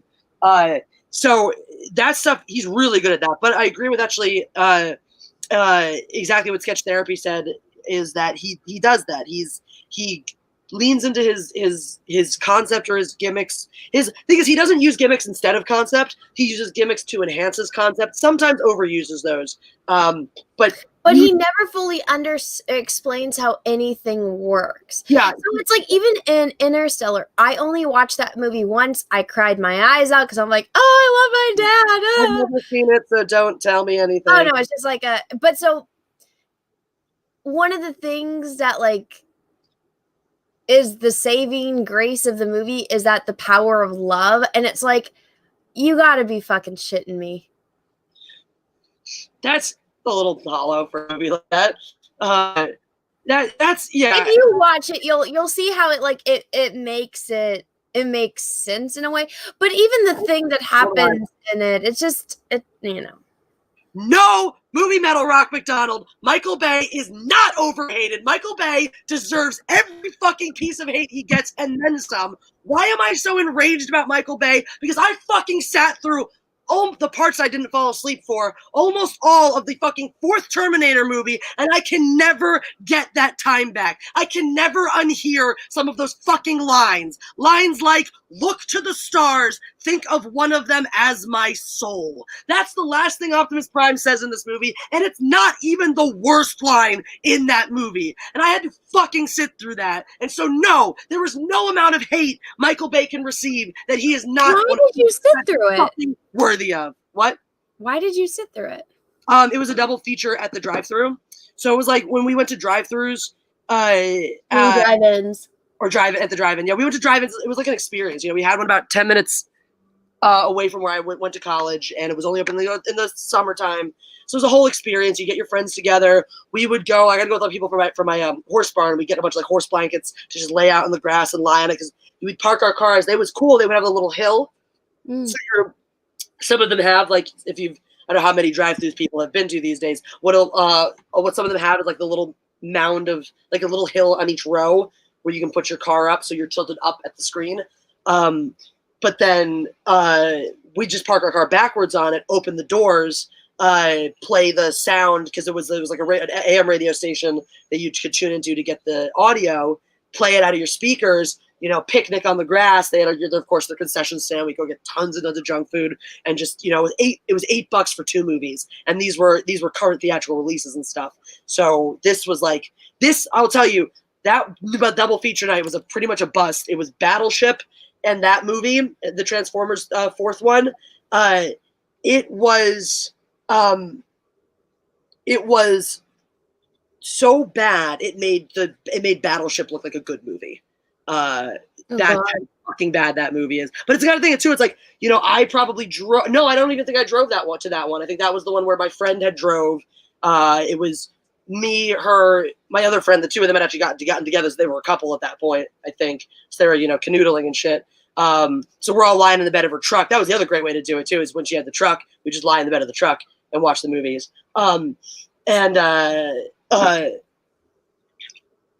So I couldn't leave, so I just fell asleep part of the way through to escape from it. And when I woke up, there were dinosaurs. The movie was still going on. The thing is, I was awake for at least the first hour or more. Stanley Tucci was a robot, and that kind of threw me. I still don't understand what the fuck he was doing in that movie. And I fell asleep, woke up. There were dinosaur bots, Dinobots, whatever, dinosaur transformer things, and I was very confused. And I turned to my friend, and I was like, what the fuck? The other friend, the girl, she was totally passed out. She stayed asleep through the rest of the movie. Lucky her. I turned to my friend poor Torrent has been suffering alone, because she crashed out before I did and stayed out through the movie. I crashed out, and so during this, like, probably hour-long period, he's just sitting there like, what am I doing with my life? I wake up, I'm like, what the fuck is going on? He's like, I've been awake this whole time. I have no further insight for why there are dinosaurs or what is actually happening. So I will always hate him for that. Yes, The Rock is an incredible movie. Yes, Bad Boys and 2 were both solid. But it's just fucking. Oh, sorry. I get the anger feels about Michael Bay. Sorry. Didn't mean to go off on that crazy tangent. But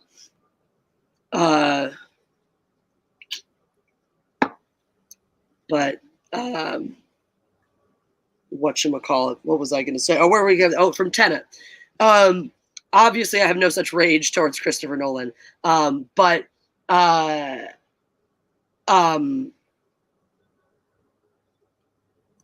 I think that one of the this is where we got off on that whole subject too. A lot of what I heard. So it's funny, the things that you heard are all completely consistent with the criticisms Jeff and I have him as a filmmaker. And everything I've heard is that it doesn't deliver what it promises. That basically it's a perfectly good and watchable movie, but all the trailers and all the hype and all the press made it seem like it's this great, incredible idea that's like never been done before and so groundbreaking and earth-shattering, the next big thing and going to revolutionize cinema, and it just doesn't do any of that. It's just a perfectly fine, watchable, and you're, depending on who you are, you'll find it on the spectrum of really enjoyed it to forgettable, depending on how you tend. So like Jeremy's probably already seen it 12 times, whereas you and I would probably see it and go, okay, and then move on with our lives, So like, it lands in the spectrum of typical Christopher Nolan, probably closer to the, more pedestrian stuff. How do you even break it down? Like I would say the Inception's, I think Inception is Christopher Nolan's just best film, period, in terms of quality. And like, what do you think is his? I'm trying to think of what else he's done. I would say one that David Bowie's in. Did he direct? We were specifically talking about his director, him as a director. So yeah, what was The Prestige? No, The Prestige. Oh, David Bowie was in that? Yeah, he was Nikola Tesla. He was. Holy shit! I vaguely remember that. It's been so long since I've seen that movie. I don't think that was his best one, though. I think it was a very good one. I think it's Inception is still a slightly better. Well, David Bowie's in it, which means it's the best one. It defaults to being the best one. But I'm saying, what would you say is a lesser, like Insomnia is one that's like, I've actually never seen. All right, I'm pulling up his. So he did good, but isn't like this number one film, or like even Batman Begins or something, or The Dark Knight. The Dark Knight then.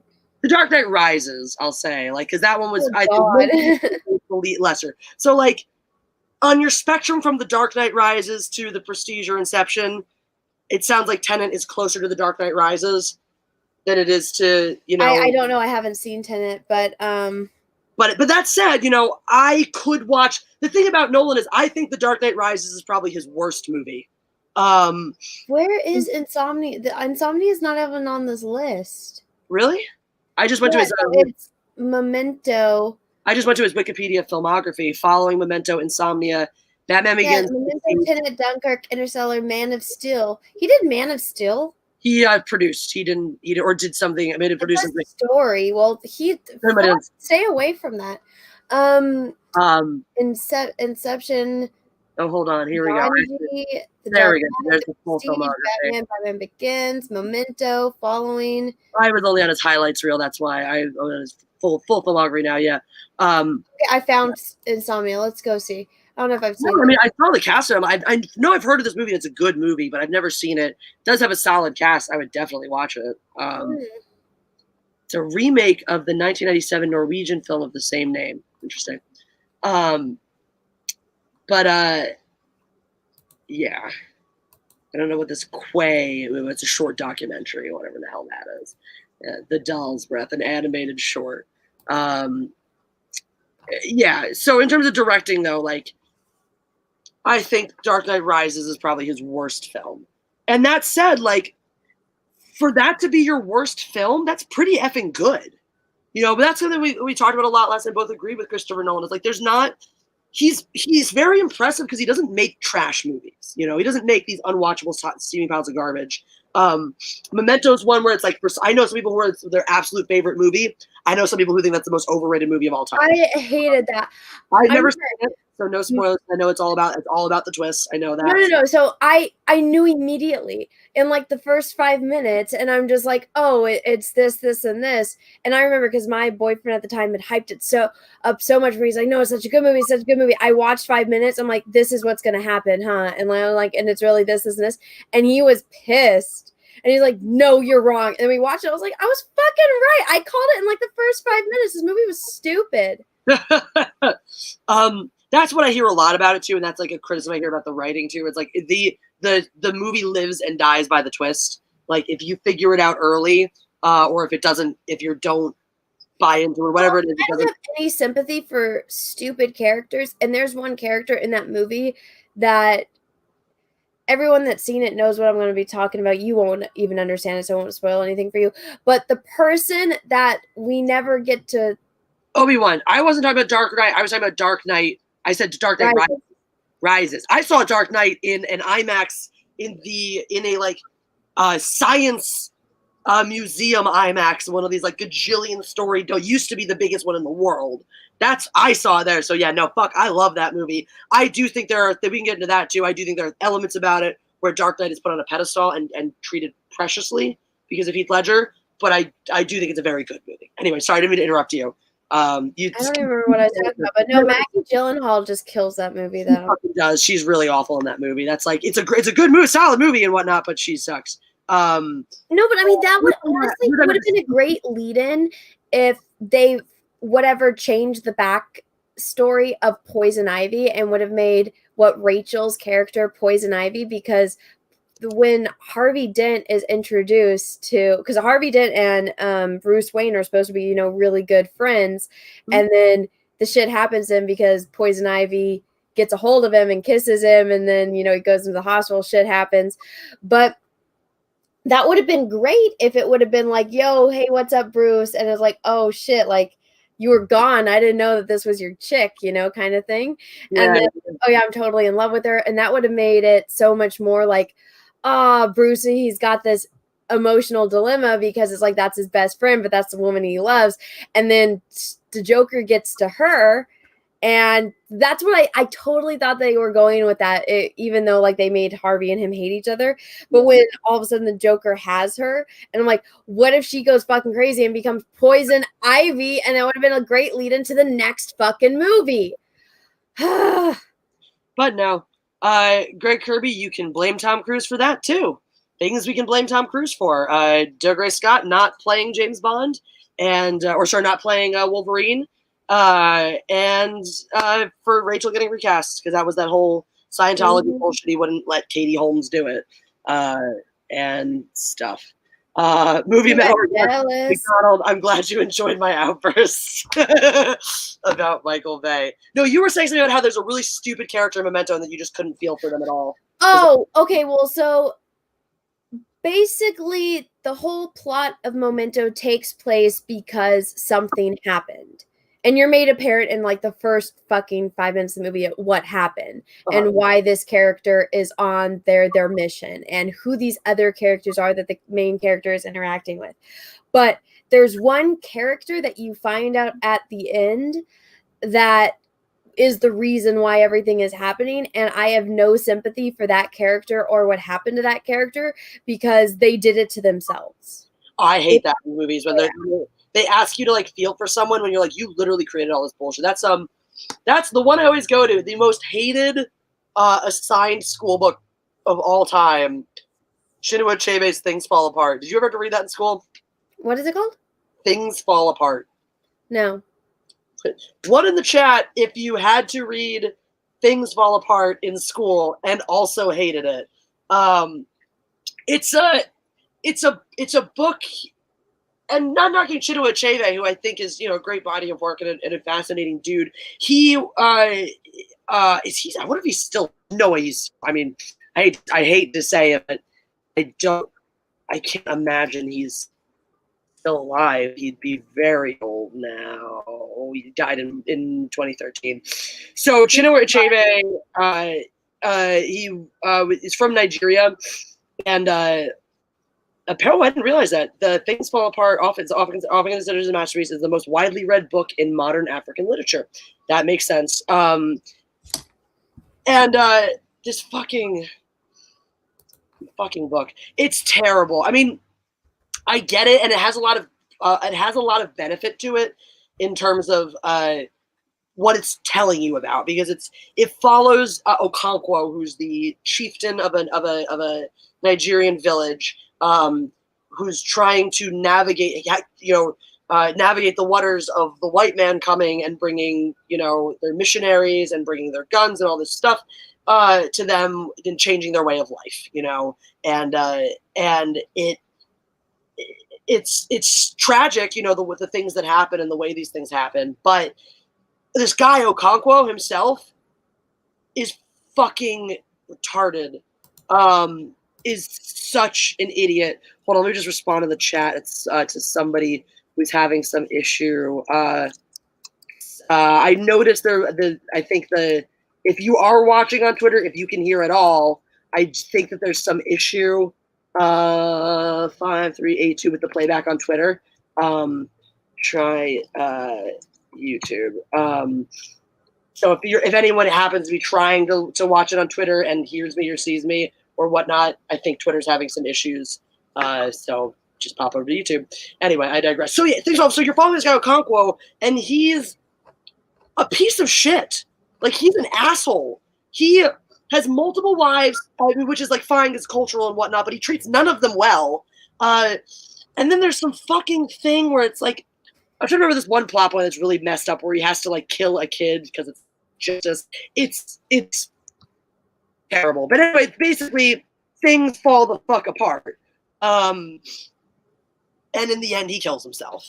And it sucks. It's a depressing book from the beginning to the end. It is hard to it's a lot of very depressing details, but the thing that makes it fucking intolerable is that you have no sympathy for the lead. The whole book is about we're supposed to feel for this guy, this proud man fighting to preserve his identity and his culture in the face of the white man. And I'm like, fucking die with all the rest of them. Like, not the rest of his tribe. Like, you and the people coming and tearing up your village should all fucking go die together, because this guy is fucking terrible. He's the worst version of a human. Like, I hate you so fucking much. You hanged yourself?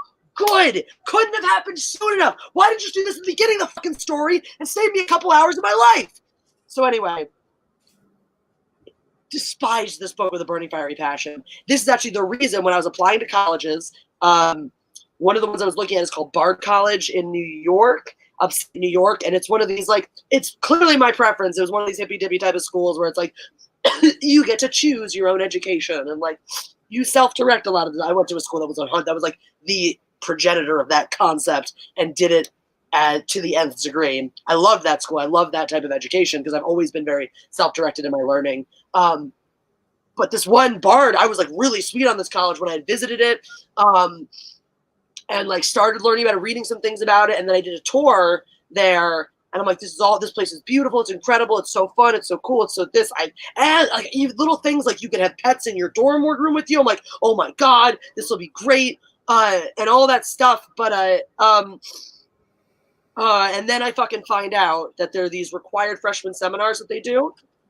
And one of them is always hosted by Chinua Achebe, who's a resident professor there, which is really cool because I do think he was alive lived for a very long life and through some really interesting changes in Africa and stuff like that. But Things Fall Apart was required freshman reading.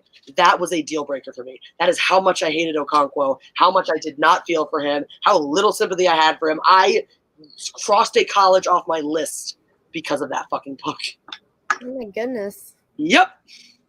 Greg Kirby, unfortunately, I cannot sell these t-shirts. They are not mine to sell. This was a gift from a friend. I can ask where he got it. It was probably like thinkgeek.com or something like that. If you Google stick figures, sword, and martini glass shirt, maybe you'll find it. So it exists. It's a design that exists in the world. He didn't have it custom done or something, anything like that. So if you go out and find it, absolutely. It's a great shirt. We should all wear them. But yeah. Yeah, I've never read that book. There's plenty of books out there that everyone reads that I think are fucking stupid. what's your number one, like, what would be your number one for like a like required book or a book that everyone thinks is great and whatnot? I'm gonna blank on these, so start listing off books and I'll tell you. I think ones that I couldn't stand, of Mice and Men. I've softened to that one over the years. I hated that one. Oh, I hated a lot of I Steinbeck. never read it all the way through. I kind of John Steinbeck's The Pearl. Just John Steinbeck in general. I hate his writing. okay, I watched the movie when I was a kid. Yeah. Like the live action movie that has the original Dumbledore in it.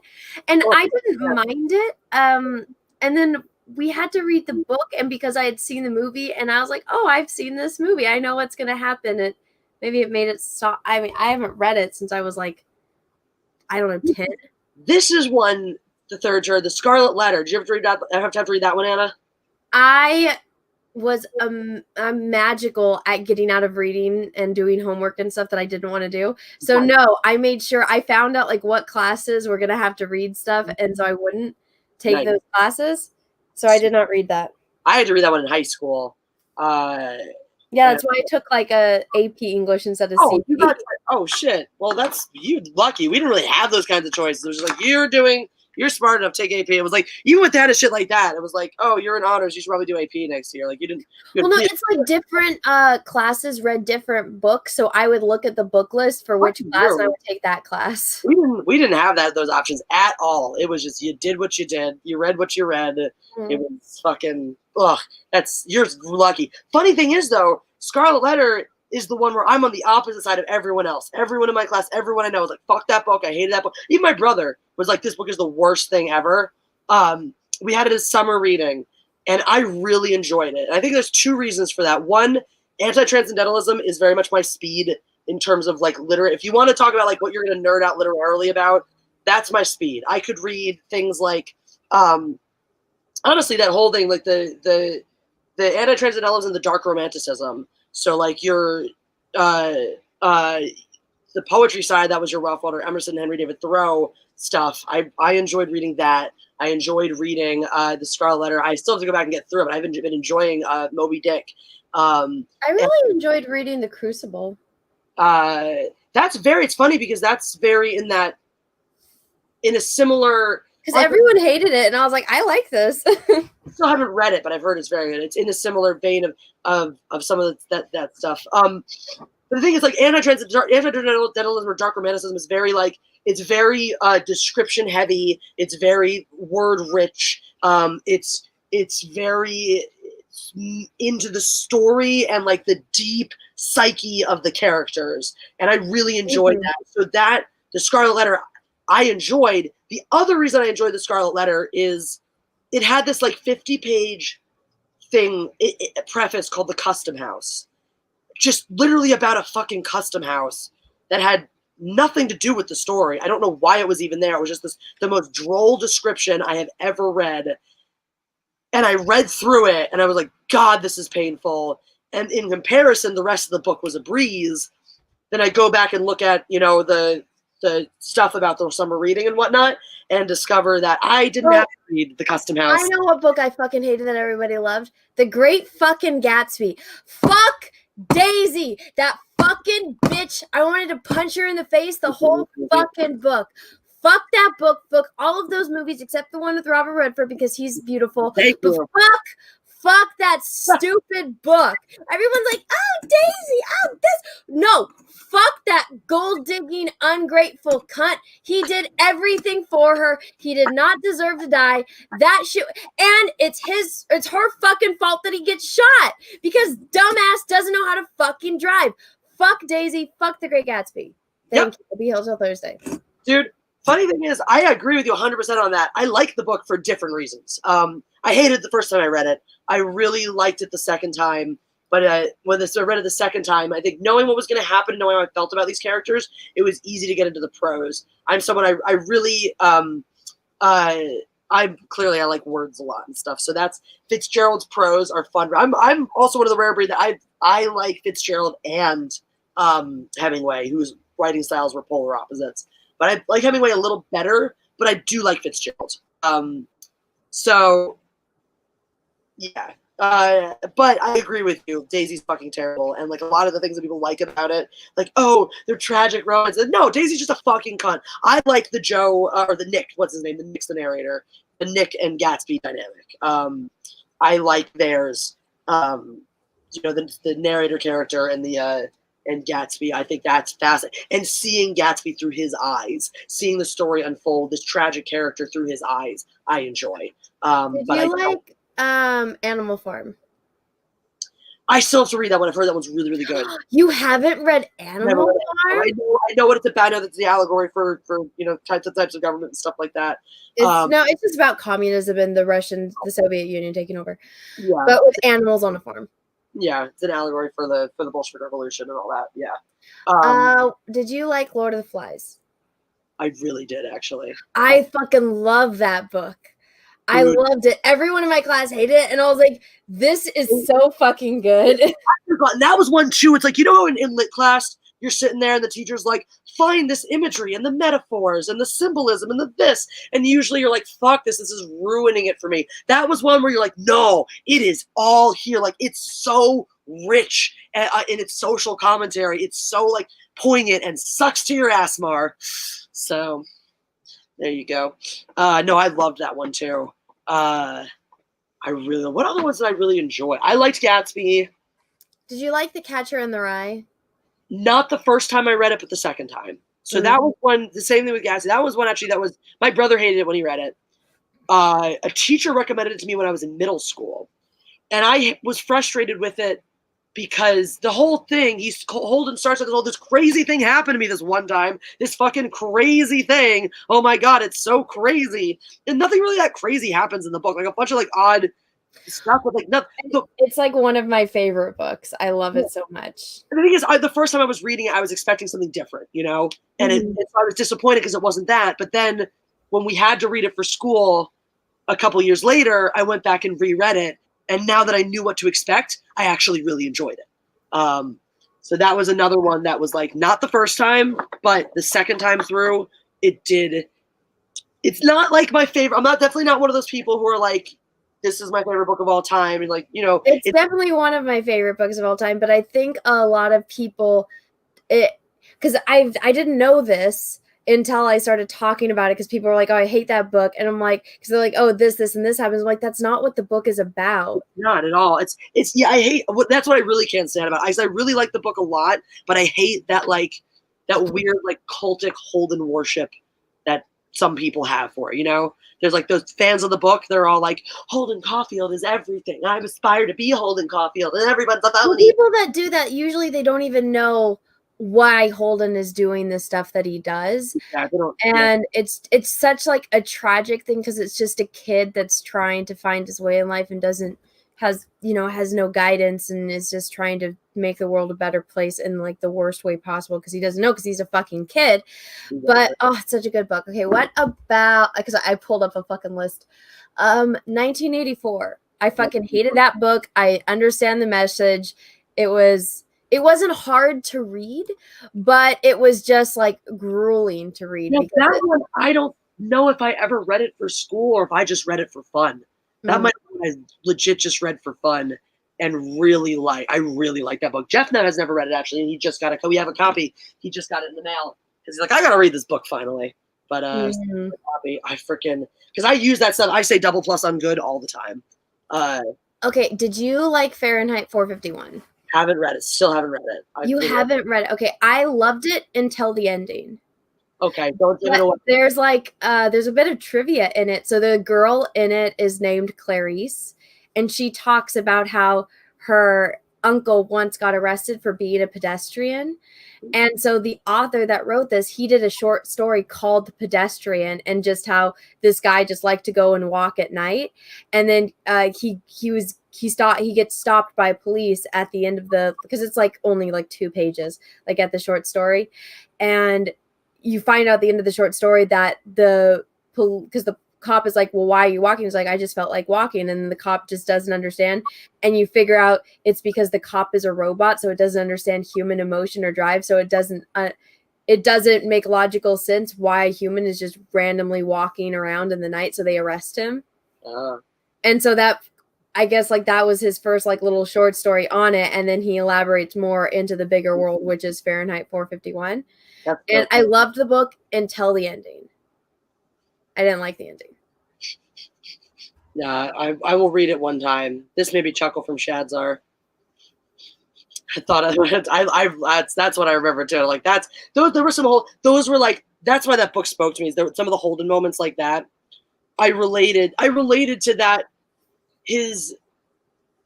the existential struggle, I guess, that he was going through. Is like, it mirrored mine. I think that was it's the whole thing about people saying like it captures some essence of like the teenage experience, that existential growth period that teenagers go through, where they start to question what everything's about and what their place in the world is, and feel like they're more grown up than they are, And it's so funny too, because we've all had that moment at some point, probably, when we were all around Holden's age in a lot of cases, where you think you know everything. You really do. You think for some people, you are more mature than your years. I was one of those cases too. I've always felt very stifled being surrounded by like high schoolers in a high school environment and things like that, because I outgrew it so quickly. But the flip side, there were other things about me that were still very mature, that were still very teenager and stuff like that. But you think of yourself as this like adult, actualized person who could go out in the world and do it. And then you look back at yourself at that age and you're like, wow, I knew nothing, It's kind of funny how that happens. Did you know everything? I was aware of what I didn't know and very much aware of what I did know. So, like, I knew what my limits were. Like, I couldn't tell you how many times I just wanted to run away, but I knew, I'm like, well, I have no way of getting money. I have no way to feed myself. There would be nowhere for me to go to the bathroom. Like, so it just logically, I knew my own limits in reality. With that stuff, I'm with you. Like stuff like that. Yeah, I knew it's like, even though I was like, I want to go out and do it on my own, I knew I couldn't. I knew I couldn't because I was a kid, and that would frustrate me even more. That just because I'm this age, I'm not allowed. I think my biggest frustration though as a kid, because I mean, I didn't mind not having to pay bills or do any of the stuff that like grown-ups have to do. My thing was that when I was right or when something was wrong and I knew about it, nobody took me seriously because I was a child. And I'm like, if I was an adult in this moment right now, you would believe me and you would take my word, but because I'm a child, you don't. Exactly. I feel it so hard. That was so much of my life. And I used to hate, like, one of the problems for me was that teachers were always very like condescending to the students in my school and very like treated us like we were idiots and whatnot. Did I tell you how my kindergarten teacher got fired because she like picked me up by my arm and shook me? Oh God, ew. And I was the size of a 3-year-old. What a bitch. Yeah, so she got fired, which was good because she was a psycho. But go ahead, continue. No, you're good. I was just saying very similar things where it's like, so I would get really frustrated because I was in class. I knew things. This was fucking hilarious to me too. Was I had been one of those kids just a couple years before who used to like draw the anarchy symbol on my notebooks and shit like that. Oh my God. I was one of those kids. And when I first got my first fencing glove, I asked my coach, because he gave it, we got our equipment and all this stuff, and he said, write your name on it. Get a Sharpie, write your name on it, make sure you know it's yours and whatnot. And I said, can I draw an anarchy symbol on it? And he's like, only if you can tell me what anarchy actually is. And I was like, well, it's just chaos. And he's like, nope, it's actually this form of governance and all this and that and whatever. And so I read up on it, and I was like, oh, cool, that's interesting. And I came back and talked to him about it. He's like, okay, you can draw an anarchy symbol on your glove now. I was like, yeah. Mm-hmm. So flash forward to freshman year, I had this lit teacher who we had a textbook, and it had like definitions of words in it and stuff like that. And it was something too, and it was talking about it. It was referring to it in more of the political sense of like an anarchist. And it's like, well, anarchists believe in chaos. Anarchy is the belief in this and that and the other. And I had the definition right in the book. Anarchy is the belief in chaos and no laws and no form of government law. And I raised my hand and I was like, that's actually not correct. And she's like, well, do you have the research? And I was like, well, not with me. And she was like, okay, well, when you have the research, then we'll talk about it. And I was like, oh my God. So I came back in the next day with a 1-page research paper with citing my sources about what anarchy was. And she let me present it to the class. This teacher hated me anyway, but she did let me present it to the class. I was like, I just raised my hand. I was like, remember when we talked about anarchy? Here's my research. Can I share? And she did. Then she also later that same year, or possibly before that point anyway, gave me a detention for not 3 hours. We had 1 hour, 2 hour, and 3 hour detentions, depending on the severity of the infraction. And I had a notebook out in addition to whatever else we were doing, and I was writing something in. I got inspired to write something story-wise or whatever.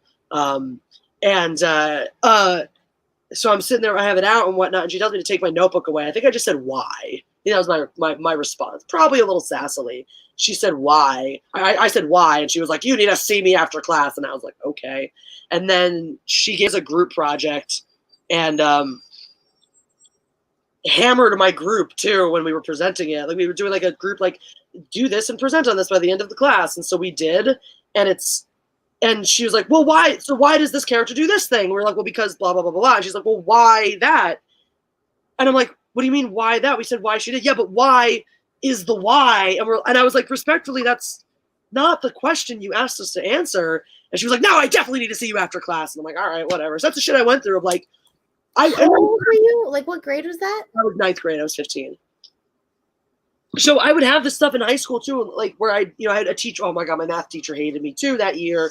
They really dicked around with our accelerated math program. So they had us, the kids who were in the super smart math, which was me, we were smaller groups. So had to get us a special teacher in 5th and 6th grade. Like she moved us from our elementary school to our middle school. And then in 7th and 8th grade, they just had one of the other math teachers, I guess maybe one who was qualified to teach that level of math, do a special class for our group of kids.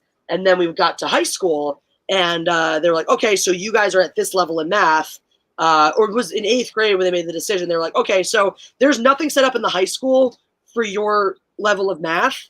So instead of teaching you honors geometry in 8th grade and then having you do algebra 2 in 9th grade, like our regular math curriculum would go chronologically, because algebra 2 is set up for trig, which was going to come next.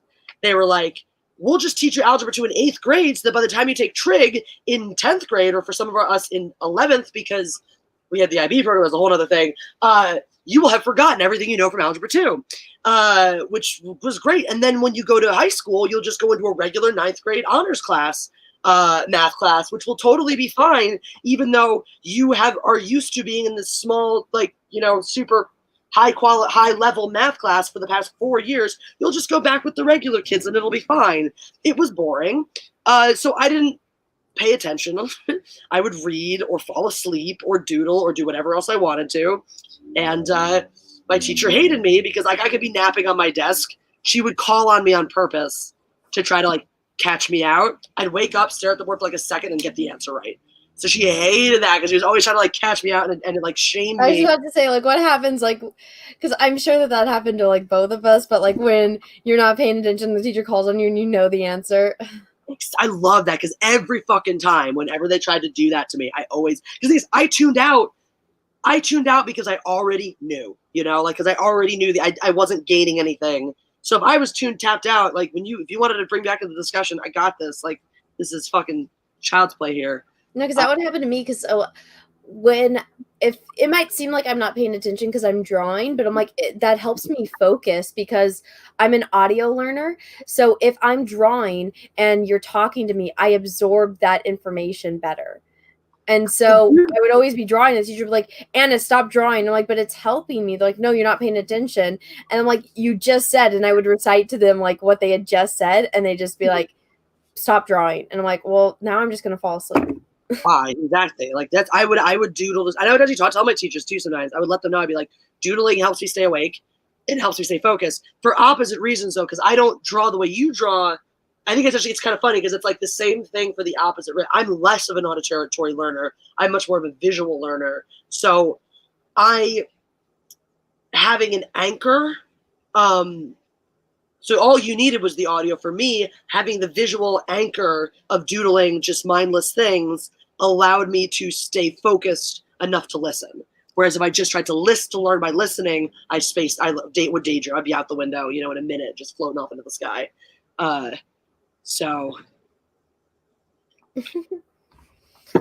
yep. Yeah, no, that was it. That's kind of funny though. It's like same result, different reasons. Did you read Flowers for Algernon? No, I've heard of that one, but I never read. We did a play in my high school. It's just like where they find like a retarded mouse and they give him the serum and it makes him super smart, and so they find a guy that actually has like he's like, I think it's like nonverbal autism, and so they give him the serum and he becomes like a genius. Huh. But then so he's like, he finally is like able to like fall in love, have normal conversations, talk to his parents, and then the mouse starts deteriorating, and then Algernon is the name of the mouse, and then the mouse dies, and so he knows he's going to start deteriorating. Oh, okay. I've heard of this. Yeah, I definitely knew a little bit about this. Oh, sounds depressing. It's very depressing. That's how I've heard of it. It's like one of the most depressing things. Let me go grab a couple of these super chats that have been rolling in. Thank you guys again for pressing the like button. We're 110 likes now, so much appreciation for that. And for all of you. And now let me see if we can get up here. Russell Hall says, Jesse, as a woman, thank you for noticing. If you had a friend on birth control who'd never been to a gynecologist or any doctor for that matter, what advice would you give? Oh my God, shut the fuck up. Is that Jesse, move on. Is he trolling you? Yes, Jesse, move on. All right, moving on. Adam Wofford says, don't worry, Anna. They can't gen hacks people yet, or they haven't started gene splicing yet, or gene hack people yet, and they haven't started gene splicing people with animal DNA. A hybrid of Anna and a panther, that might be cool. Russell Hall also says the woke Transformers was my favorite adaptation. Oh God, you are like a professional troll, aren't you, Russell? I've been seeing some of your contributions in the chat. I've been seeing some of your advice to other listeners as well. Also, so unfortunately, because the future of our YouTube live streaming, YouTube Control Room, the place from which we'll be able to do everything very soon, doesn't let me scroll down enough to see my very last super chat. Russell, I'm teasing you. Russell, I don't mean to troll in the sense that I'm not saying you're a troll as I'm discounting your contributions. I am assuming that you are being purposefully facetious in these things that you are saying. I am assuming that because if you're not, then you're being kind of a dick. But I'm giving you the benefit of the doubt and saying that you are saying these things from a humorous and facetious standpoint, ergo a lovable troll, as I like to call them. Also, and I don't know if I told you, but you know how like some people sort of like have a name they refer to as their like followers? No. Wait, what do you mean? Like, I don't know. The one I can think of is like, or like the Jer Army, stuff like that. Like people have like, yeah. Mine is the Mindless Mob. Oh, there you go. Right? Go with some branding. So I got to remember to keep saying that and like enforcing it. Otherwise it goes away. But yeah, y'all are the Mindless Mob. All right. Well, thank you, Russell Hall, because sending this one means I can go back and read the last one before. So I was gonna say I don't like to sit here and just solicit super chats and be like, send me money because I said so. But legitimately, until I get a new one that I can highlight in here, and therefore read this one and the old one, because I've lost the old one in the scroll. We've gone too far in the chat. I couldn't read it. It's Anthony Scioli, and it said I had to read The Martian Chronicles by Bradbury. I've read a bunch of Bradbury short stories and I really like them, but I've never read The Martian Chronicles. So would check out. He's a sci-fi writer that I really enjoy. Have you ever read any Bradbury? Ray Bradbury? I don't know. If I have it with me, I'll lend you the short stories at some point. You might like it. What's his name? I'll Google him right now. Ray Bradbury.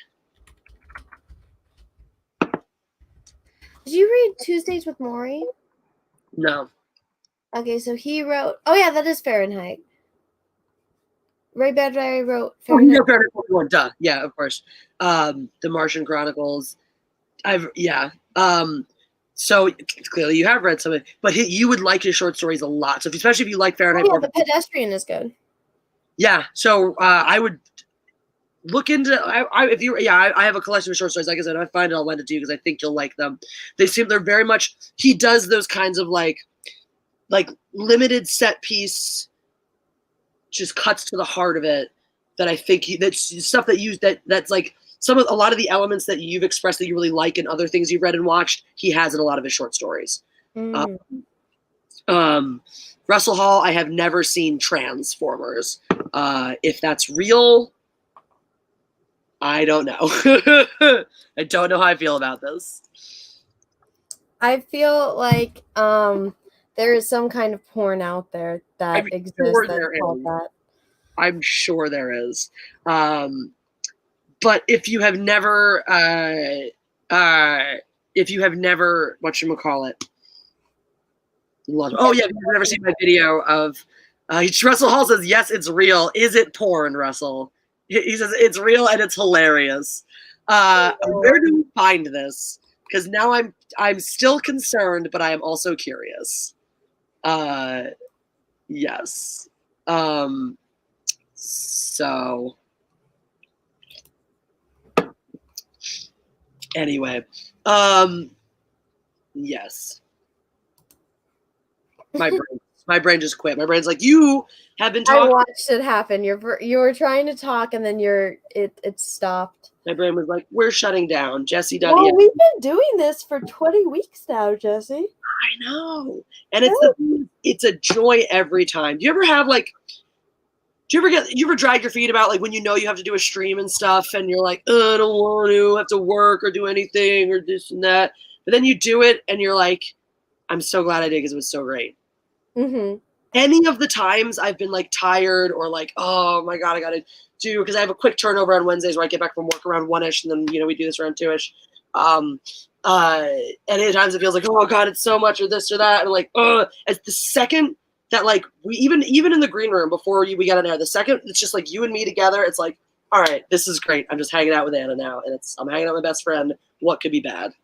Yeah, exactly. And I kind of get that way too on Wednesdays. I'm like, oh, because this is my long streaming day, because it's I have this stream, and then I have my stream with Drunk, and it's a lot all in one day, and I'm like, where the heck did my day go when it's done? Because I'm like, I can't run to the store and get groceries, or I can't go run errands or stuff, because I'm I have to be home all day, and then.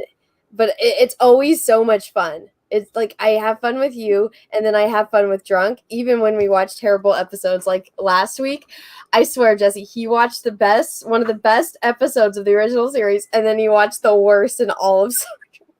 That's so sad. And he's like, what the hell is going on? And I was like, yeah, that happens. This is a black mark in our history. We don't talk about this. So now you had to experience it. We have two suggestions so far. Maddie, obviously, as I know, has been a listener of yours for a while, so clearly knows you well. The Annibal Lectors. For your followers, somebody basically everyone's cannibals. That means that when anyone says that, everyone will think you guys are cannibals. Think about that for a minute. Or the anarchists with the double N. Ooh, that's kind of cool. I kind of like that one actually. The anarchists. Will likes Annibal. Will seconding Annibal Lectors. It's got to be something, because I say hello all my Ewok tribbles, droids, and Wookiees in the beginning of all my videos. So somebody was saying we're all the Ewok army. Oh, I like that. Ewok army works for you too, for sure. If we join forces, the thing about that, the mindless mob, the Ewok army, we all join forces, we're gonna take over the world. It's gonna be great. That's true. Most of you guys are already part of all of these already, so got a lot of crossover. Shadow War Child says, be careful, Anna, you're low on blood. That I am. Do you eat red meat, right? Yes. Fuck with some red meat over the next couple days, because if you did lose a lot of blood, it'll if you could be iron deficient, it'll help you feel a little more energetic. Mm-hmm.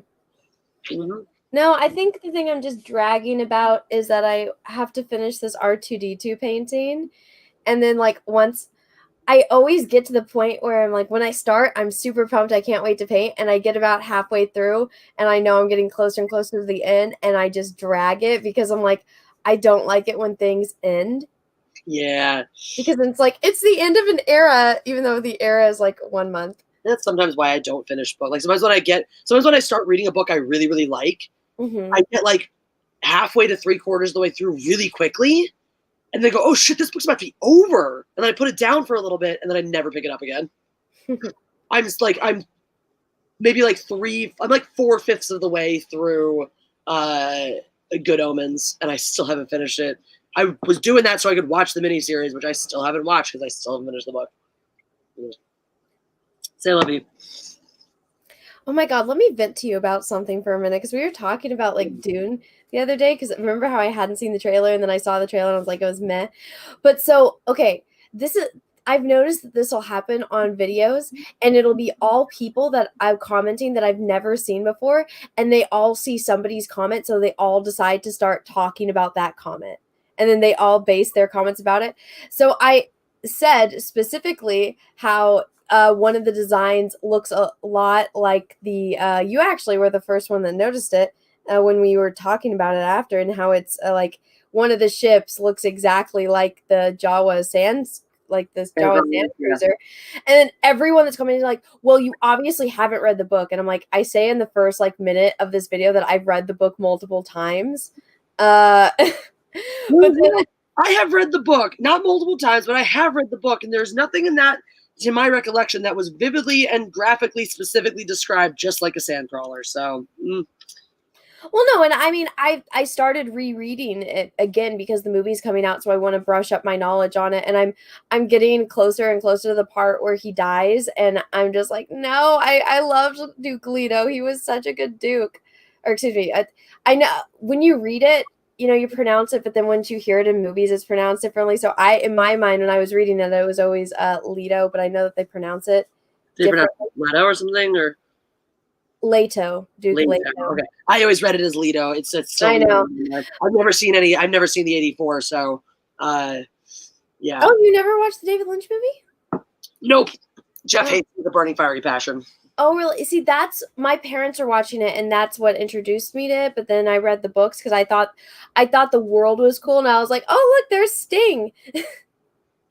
But no, and I just read the part with the transports, and I'm like, because everyone in my comments like it's vividly described in the book, and I just read that part, and I'm like, no, it's not. All of you idiots are just commenting based on one comment, and so all of you people that have never ever commented on my channel before are all talking based on one comment that's one of the top comments. It was like the same thing with which channel was it? The Red Letter Media was the one. They did a big they had a really popular Phantom Menace review that shit on the film. It was all like, here's why it's not good. And this particular review was the one that brought up the point of who's the main character? Huh? You don't even know who the main character is. That makes it bad. And people just regurgitate that criticism. Who? Tell me who it is. Tell me who the main character is. See, you can't. That makes it bad. And it's like, tell me who the main character is of Cloud Atlas. Yeah, have you never heard of an ensemble fucking film? Who's the main character in Bill and Ted? There's two main characters. Oh no, what will we do? There's no one lead. It's terrible. Who's the main character in The Princess Bride? Oh, that's a good one. I would say Buttercup, but then not really through half of it. Right? It's Buttercup is we're introduced to her first. Well, because then it becomes more about Inigo and halfway through the movie. Exactly. We're introduced to her first, but then it also becomes, and then once whatchamacallit, we learn about Inigo and his struggle. His whole side story takes a huge chunk of it. We spent a big chunk of that movie with Fezzik, Inigo, and Wesley, storming the castle to save the princess.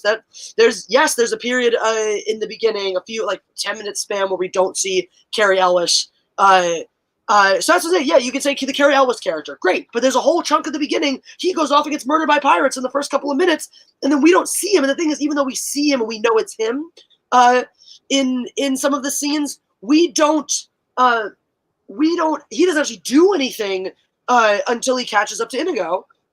And now, okay, we're back in Wesley and that and all that stuff, and then he and Buttercup, and then Buttercup. So you say, okay, Buttercup's the main character. She goes away. Now we're focused on Inigo's journey. Once Wesley purportedly dies, does die and gets brought back to life. We're focused on Inigo and his journey. Excuse me. And to me, the most emotionally impactful moment of that entire movie, I want my father back, you son of a bitch. Yes. Oh my God. It gives me chills every single time.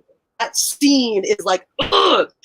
When Wesley and Buttercup are reunited at the end, it's cute. They're a perfect kiss at the end. It's romantic. It's nice. I'm rooting for them the whole time. I love them, etc. And Wesley was always my favorite character growing up. But as a kid, Inigo was always my favorite character. It's like, hello, my name is Inigo Montoya. You killed my father. Prepare to die. Oh, it's the best. He is great. Wesley was my favorite as a kid. It continues to be, but Inigo's, that always, even when I was younger, Inigo's scene with Count Rugen at the end and Inigo's journey was always the most compelling part. Hologram says, well, I don't remember the movie that well. Who has the most character development? That's the main character. It's Inigo, then. It would be Inigo. He's the one that Buttercup doesn't change. He's the same person. It's just like different things happen to her, but she doesn't change as a person. Wesley, all his development happens off screen when he's off being a pirate. Yeah. When he was gone for 5 years but then again, I wouldn't say I think he just evolved. Like, he went from Pikachu to Raichu, like as a person, but he was still the same. Like he was still driven to go and find so that way he could provide and protect Buttercup. So Indigo's the one that completes an arc, and then he has to. I was actually watching an interview with Mandy Patinkin and how he was talking. He's like, there's one line in that movie that he's like, when I said it didn't mean anything to me being a 33-year-old man. And he's like, now as a 63-year-old man, it has like a lot more impact. And he's like, when I'm standing there at the end and I'm about to jump out the window with Wesley, and for so long, he's like, all like my entire life has been like, I don't know what I'm going to do with the rest of my life. Exactly. I've been in the revenge business for so long. I don't know what I'm going to do for the rest of my life. It's funny because that's when you think about it, it's like, that's a great allegory for retirement. That's funny. That he's had that moment coming back around to it. That's fun. Mm-hmm. But I love that movie so much. But that's another great example. Who's the main character of The Princess Bride? There isn't one. In the same way that there isn't one in episode 1. While obviously Princess Bride's a much better movie, I'm never going to try to make the comparison and say it's just as good as this. The whole like there's no main character is just not a valid criticism to me. Anyway, so yeah, that stuff like that. So I'm with you on that. Exactly like you said. Sometimes people just latch onto one idea that's not even their idea, and they just propagate that idea, and they continue to. But that's why we are how we are in society today, because this shit happens. Because then all of a sudden, something that's accepted as truth and fact, even something to go back to, like not to get political or anything, but if you want to go into this, most of the different stories that have come out regarding these police shootings, the narrative that explodes, that everyone latches onto right away and is like basing their analysis off and their argument off of one way or the other, pro or con, frequently tends to be very far off the mark. And then you have to go back and reassess, and it may change your view one way or the other, but it's like people just are running around arguing this stuff as if it's fucking fact, as if it's fucking canon, and really one person said the wrong damn thing and 100 more took it and ran. And you're like, what? This is not how brains. That's why I'm always like, anytime you hear something and you're not sure if it's true, and that's why, like, when I learned something new, like when Anna told me about the crazy glue, I didn't for a second doubt that was the case, because I know Anna, I love Anna, I trust Anna. If I go to look it up, it's not because I doubt her and I'm trying to prove her right or wrong. It's because I'm now curious. I've learned something new myself, and I'm interested in learning more about it. There are some people that like, because that's actually one of my biggest pet peeves is like, I'll tell someone something, and it's one particular person, but I'll tell them something and then they immediately start to Google it. I'm like, do you really not believe me? Like they asked me like a Star Wars question, like, oh, like what planet was Han Solo from? I'm like, he's from Corellia. And then they immediately go Google it. I'm like, did you not believe me? But it's like every single time they ask me a question and then they just Google it. I'm like, I don't even respond now to questions because I'm like, you're just going to Google it anyway. So why don't you just fucking Google it? Because I'm going to tell you it. I'm going to save you time, but you're not going to believe me. I would 100% do that because that's so obnoxious. I hate that too. It's something that I've realized. I even try to like I'm trying to get better about the way I present the information I learn when I look things up, or about how I research, because I don't want people to think I'm doing that because I don't believe you, because yeah, most of the, typically if someone's telling me something to my face and I Google it in front of them, it's never because I'm trying to discount them or I don't believe them. It's always because, oh, that's so crazy, I want to learn more about it. Or if it's something where it's like, no, this definitely happened then. Well, maybe I'm pretty sure, and we're double checking just to make, be absolute sure. Like Jeff and I will do that a lot. But like, if you ever tell me something, this goes for anyone, if you ever meet me or something, if you ever tell me something and I look it up immediately, I trusted you. I believed you immediately. If you ever tell me something and I'm like, okay, and I seem skeptical and I don't say anything, I'm gonna look it up later. That's because when I learn something new, I'm like, oh, that's cool, and I get excited and I want to look it up immediately. When I'm mistrustful, I'm like, I don't want to sit here and like call you out or anything. But I'm gonna go look this up.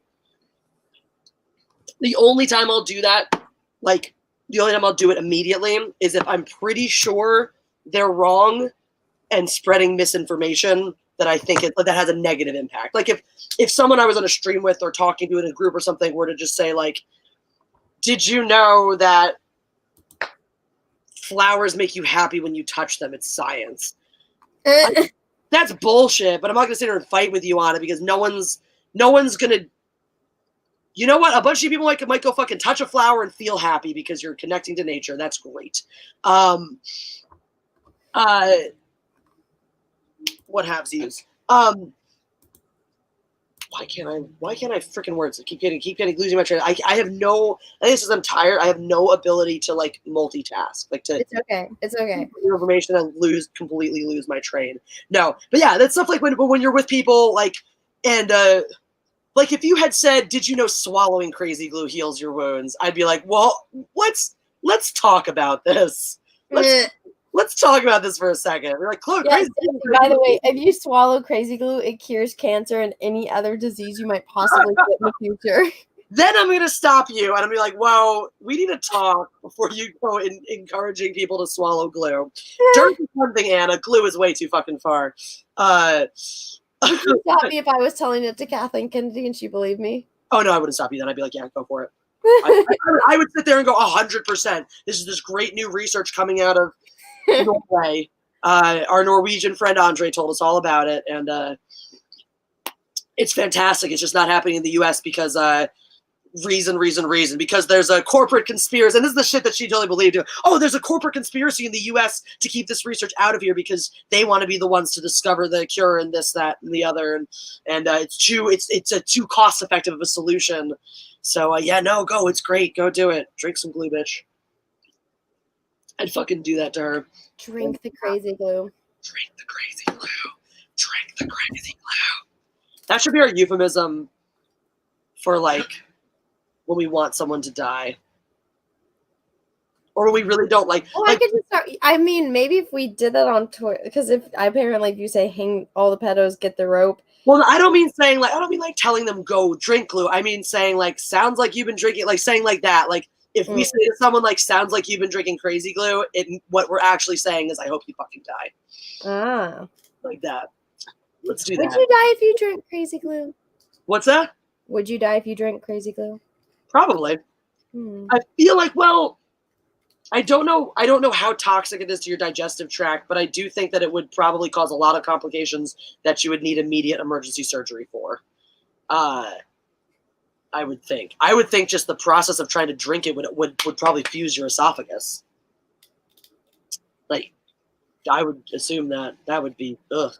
Or like when that, any piece of your stomach, like when your stomach contracts, however contracts it gets stuck like that. It's just full of fucking glue, especially in the top parts, to have less liquid in it and stuff. Ugh. This just sounds nasty. It does sound super nasty.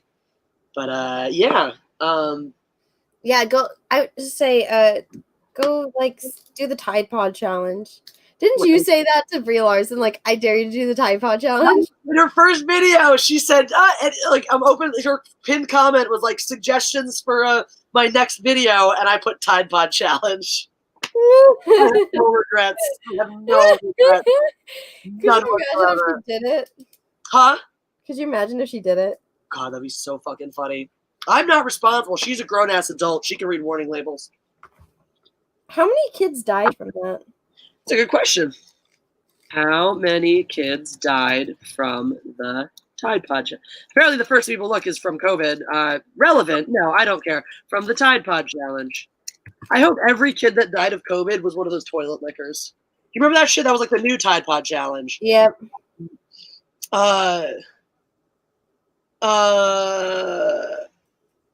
Oh, well, that's unimpressive. Between 2012 and 2013, Poison Control Centers reported over 7,000 cases of young children eating laundry pods, and ingestion of Procter & Gamble laundry pods has resulted in 6 deaths by 2017. So only 6 deaths in 5 years.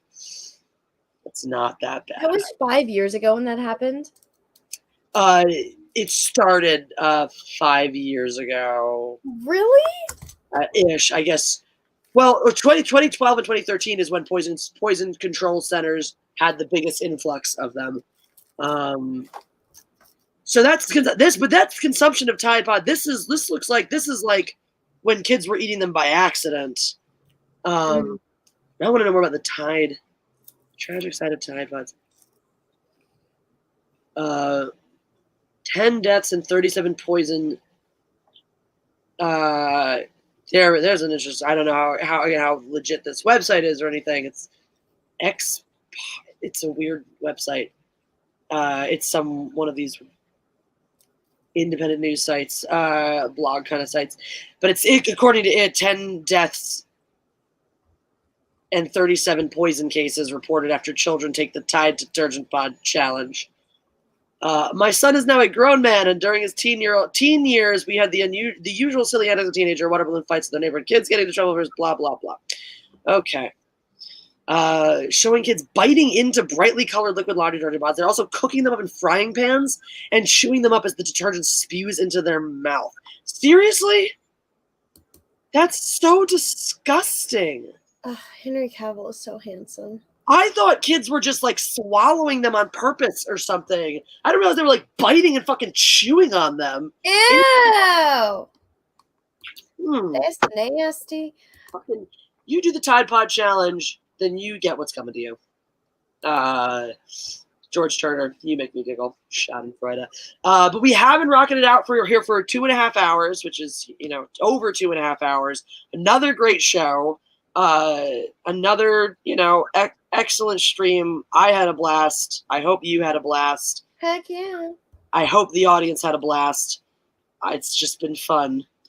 I have no further words. And we're rapidly approaching the point where my brain is going to just shut down permanently and not function anymore today. So we should probably end the stream before that happens. Yeah, and I'm going to do my watch party with Drunk 3PO a little bit later. Woo! So let everyone know where to come find you later for that, and anything else the audience needs to know. Oh yeah, so I don't have any content on here yet, but I did create an art channel just so I can start uploading my art videos because YouTube does not like them on my channel because my channel's algorithm is set up for different content, and so whenever I do an art video, even though people love it, it doesn't get views because YouTube doesn't promote it. So I had to create a new channel for just specifically for it. So I'm not going to be uploading any more art videos onto my main channel. They're all going to be uploaded onto my new channel, which is, it's called, what did I name it? It's called The Art of Anna TSWG Studios. Nice. And so the link for that is in the chat. I just dropped it. And then I also have an art Instagram. I do have that one, but I also have an art Twitter account where I tweet out my time lapses of my paintings. So if you guys want to see any of that, if you guys follow me on Twitter, I would recommend going and following this account because this is where I'm going to post all of my art stuff on the Twitters. So go check out those. Once October starts, there's this art challenge called Inktober, and I'm going to be uploading a drawing video every day. Nice. That's going to be really cool. Jeff said he's going to try to do some extra draw. I don't know if he's going to go full Inktober, but he's definitely going to use that as a he's going to try to draw every day. So, Hmm. yeehaw. Sounded good. So I'm going to make sure that link goes in the description here as well. Eventually I'll get the links for all the old ones. But Anna's regular channel, as well as the live channel where her previous episodes of the Matriarchy all go, are in the description already. This one will be in there too. Make sure you're following her everywhere, etc., etc. If you're here, you probably already know where to find me. But make sure you're also subscribed to Pancake the Cat. He's a cat and a person and a mongoose. Don't ask, just watch. He has new videos every Monday and Thursday. So he's got a new one coming out tomorrow. What is he talking about tomorrow? Give you a teaser. He learned about the days of the week earlier. In this one, earlier this week, and fuck, I know we filmed it. I don't know what it was, Jeff. What? What was the other Pancake video we shot last week? We did days of the week. And we did. Oh shit! Days of the week, and did we only shoot days of the week? Nope, we shot two because we shot days of the week second. Yeah, because the other one was one take, right? The other one, no, days of the week was the one take one. Oh, the other one was quick though. The first one was where we had all the issues at the beginning, and then when was gotten down, we had only a few takes. But the pasta's already up. I'm trying to think what our baby's doing. Oh, I remember. Pancake learned last week in the Impasta video, or not in this, he learned in the Sunsick video last week that sometimes things aren't always named. The name doesn't always describe the thing that it's called. And so he has some questions for Papa to clarify a few things now that he knows that. So we're continuing Pancake's education tomorrow. Come see. His videos drop at noon Pacific, 3 p.m. Eastern, and other places everywhere else. So Yay! that's all. We're going to go. Bye, everyone. God Empress.